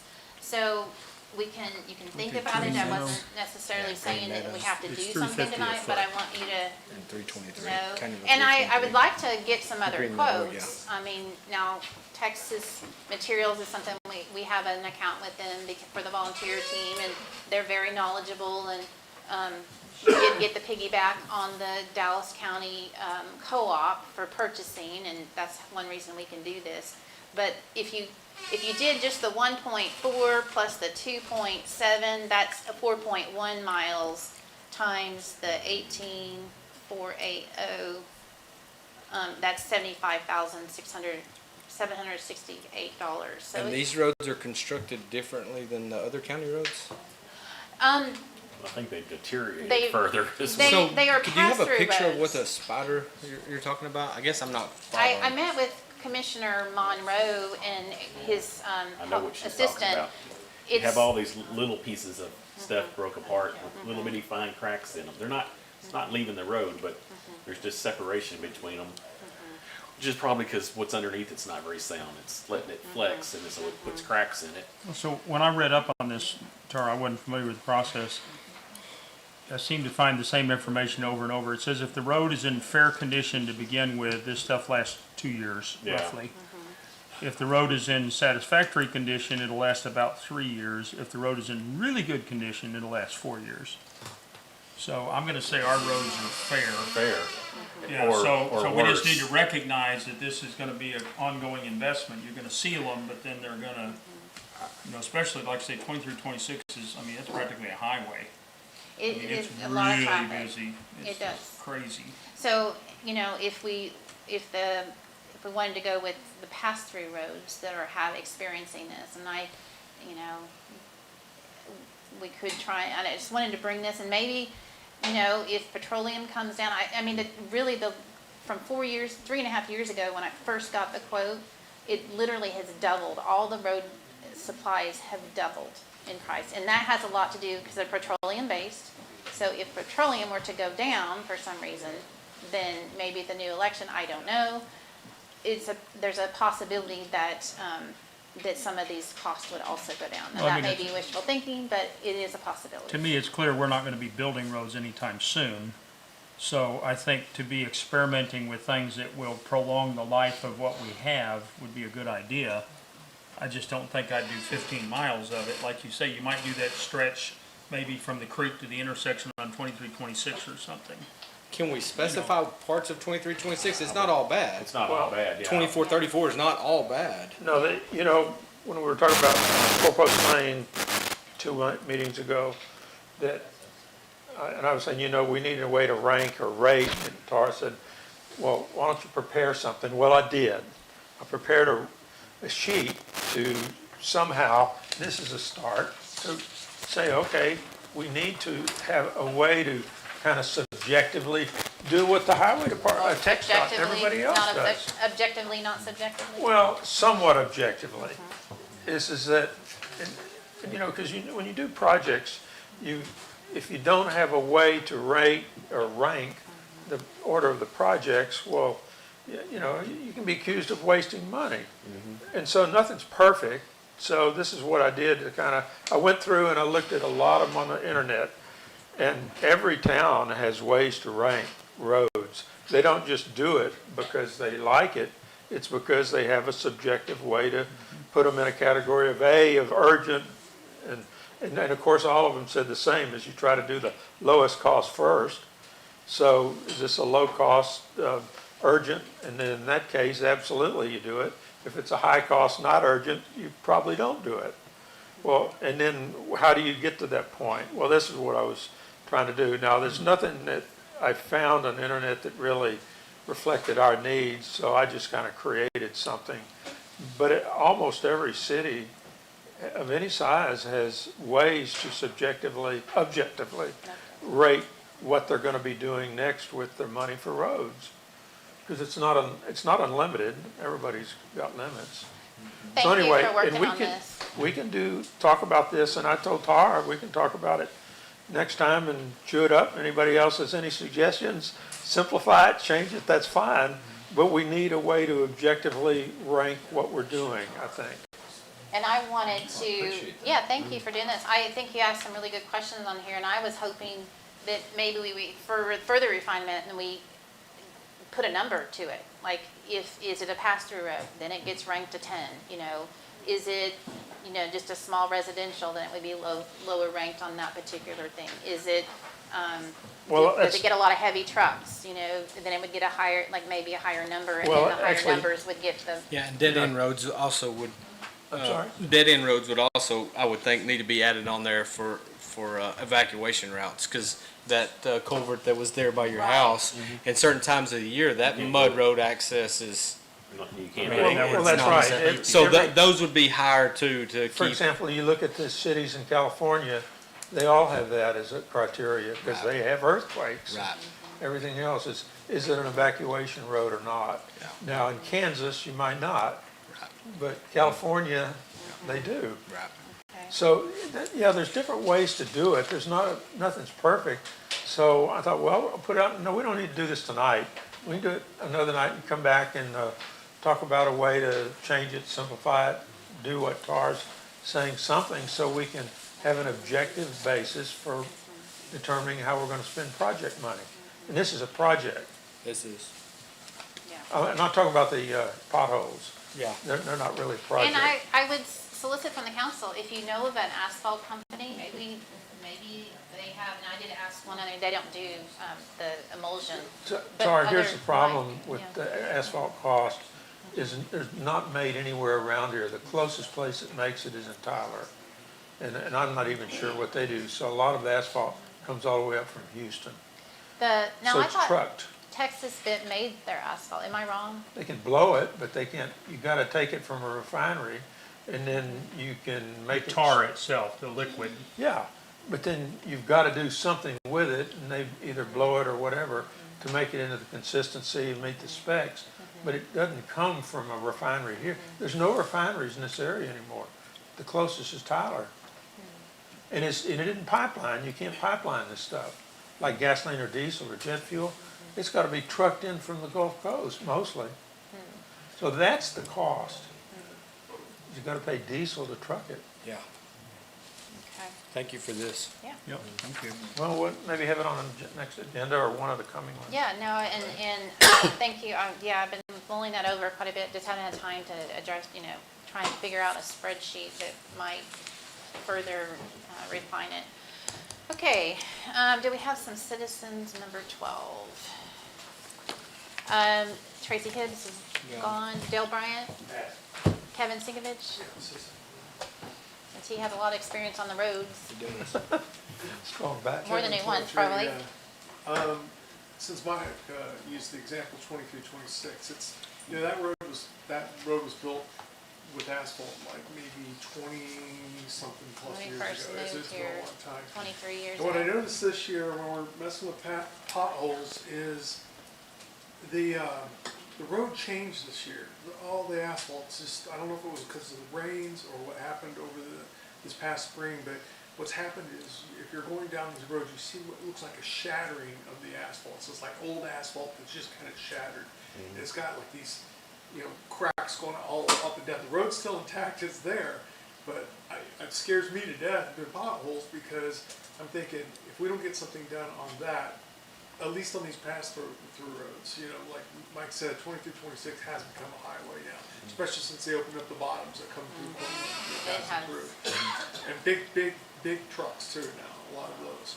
But if we don't do something on those and the water just gets in it and just starts freezing it, I've seen when the asphalt just pulverizes and you know, Gate Lane is a Four Post is a good example. There's just a section where it just powdered. They're all the way down to, I mean, we can fix it, I think. We talked about this last meeting, but it's gonna take almost road building, you know. We're gonna have to get some trailers and some guys and do the best we can. And I think we can do, and it's not a huge section, but it's just pulverizing into dust. And it's not doing that on these pass-throughs yet, but man, I see it happening. If we don't get at least something in there, it's kind of filling in these cracks, even if it's temporary. And I agree with Mike, we're fair at best, so maybe 2 years at best. But just to get something in there till we can figure something else into those areas. Thanks. Well, Kevin, these are long change hydrocarbons that crack over time. Yeah. Well, the chemical And they engineer become with that. shorter and shorter hydrocarbons, and that's the reason they become brittle. I agree. I agree with you, but what I'm saying is this time next year, actually, let's Yeah. call it April next year. After the freeze thaws, and who knows what our winter is gonna be. And then if we get a bunch of rain like we've had the last couple of Yeah. years, and I'm worried that, we're gonna have to really be begging for volunteer help then. Yeah, that road is 22 years old and it has never been redone. Yeah, we just It's never been potholes. redone. It's 22 years old. Yeah, just pothole repaired. And 22 years ago, it was getting an occasional car once in a blue moon. It Right. was oil sand before it was Yeah. asphalt. Yeah.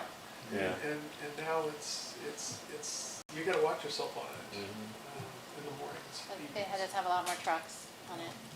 So I met with Commissioner Monroe, like I said, and showed him that, and they said their budget basically is maintenance. That's all they have money for. If they have $8,000 per mile, and so we probably have more than that. So they can't even do oil emulsion. Well, but maybe if we, I don't know what the future holds, but if we partner with them, it's better, is all I know. They're There's some handling, sections that are, there's some sections that are just really bad. You can see it's like a pond or an Yeah. island of shattered asphalt. And those are the ones that really scare me because I can just see that whole thing just turn into dust.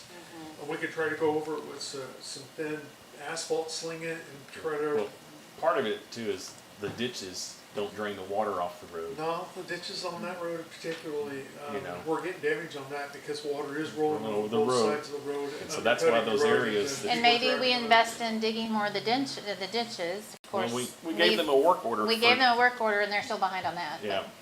They're just behind right now, period. Okay, thank you for that. That was our last citizen. So this is more mainly for our information. I think I would still like to talk to some more vendors maybe and see, and mull it over. And maybe there would be sections, like Terry suggested, that we could do. There's definitely sections that don't need to be done, but Yeah. I'm afraid if we do the sections where the drainage is poor, Yeah. we're wasting. We need to correct the drainage problem because this won't help if it's got water flowing across it. But there's a second one, and that's the crown on the road. Crown's gone, yeah. If you don't have a crown, Yeah. you're gonna have pooling, and the pooling leads to the icing and everything else. Drainage. So maybe we invest in, and that not all the ditches need to be cleaned out, but there are sections that it has accumulated dirt over time and they're just not draining well. So, but I can remember, like I said, 3.5 years ago, a fella expert was telling me, yeah, these roads should be oiled periodically, Didn't know it was so pricey, but I think it's gone up just with everything else. All right, so number 13, Hunt County Project Sheet H16 for tree trimming. So I heard, you texted me yesterday, I think? $300 is the cost of fuel for tree trimming. So they come with the labor and equipment and we pay for the fuel cost on that, so it's $300. Well, thanks for bringing this to us, even though you didn't have to. Being under $500. Yeah. Is this the one on the 2434? Oh, yeah. I didn't know how much it was gonna be. Number 13, the H16. So It says Del, 2326 and 2426. Yeah. Is that right? Oh, okay, so That's the only roads I really drive that all was the time. Councilmember Blake's, I said, it probably needs to be done in other hedge. places. well, and I Oh, didn't. you're talking about the side of Scott Leahy's around the curve as you head out to 1565? Yeah, well, and there's Ivy's place on the other side is kind of, there's down crossing the creek. You should, Going if to you the put your venues. tractor on a gooseneck and you haul out of there, the cabs just whack the things and your mirrors, if you pass another guy with a My trailer. road's the same then. Same, I'm saying they you used want to. your road trim? I'm just saying, that if mine is, there's gonna be others too. Well, that's what I told her. I said, that this is all I know, but they need, we almost need a schedule. And the growing season is about over, so let's, It's a good time Well, to he do it. said- good time to do it. We'll get our most for our money. Well, and they might be good FEC's to out us. doing it now on the power He line. said if we'll get that to him tomorrow, then he'll put it on the court docket on Monday for Tuesday, and they can pass it, and then they can And get it Tree done. Butcher was just here the other day. He had He two was- tractors. He was across 1560, or 90s, yeah, 1565. Yeah, Yeah, it Across was- the, yeah. But, okay. Tree. It doesn't matter, What it he doesn't is, bother he anybody just that drives little destroys cars, but you have a truck and towing They mirrors do and have stuff. a new machine that isn't supposed to butcher them quite as much. Oh, it butchers them. but it- That is not the way to trim a tree with a No. mower. It's just- This is But, Mr. you know, Monroe's quote, the I $300. tell you, mirrors cost $400 now on trucks. I mean, they Yeah. got all these sensors in them and stuff. Okay, so Dale Bryant did sign up to speak on this? Okay. All right, is there a motion on this one? Make a motion, we accept it, $300 for, Okay, we have a motion by Anderson, seconded by Blake to approve the $300 for tree trimming on project H16. All those in favor? And that passes 5-0. General comments. General comments? Oh, dang, I always forget. Yeah, I'll get with you. Okay, let me get with you later. Okay. All right, so general public comments. Where's the clipboard here? All right, so Miss Tracy Hibbs left. Nancy Harkreader?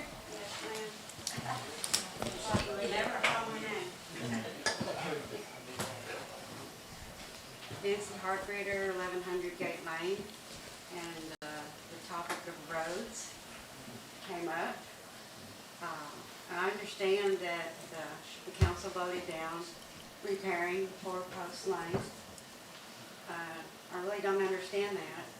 There's probably 50 cars in that neighborhood that go across those potholes that are some a foot deep.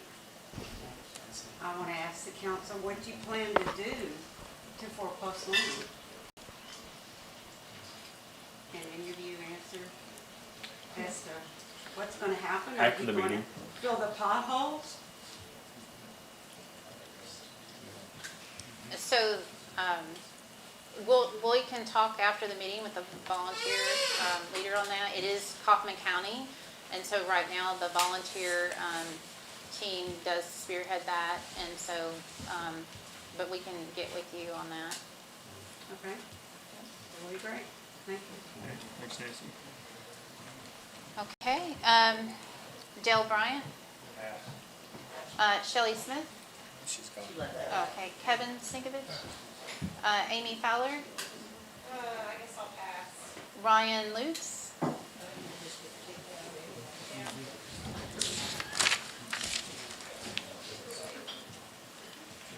Ryan Lutz, 10504 County Road 2450. To build on Councilman Anderson's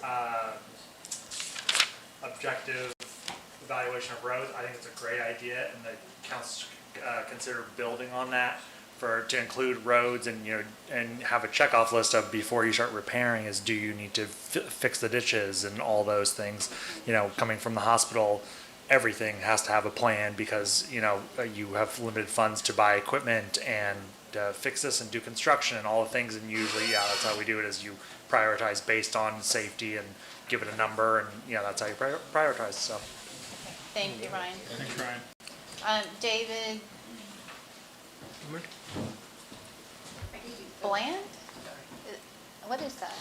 David Bland? I can't read it, I'm sorry. Is there a Bland or? Anybody else want to talk? I'm not sure who that was. That's his name. He's one of our neighbors.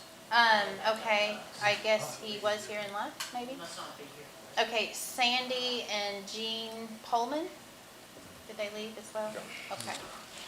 All right, well, that's all of our general comments. Like 11 o'clock. The time is only 10:19 PM, meeting adjourned. On a budget.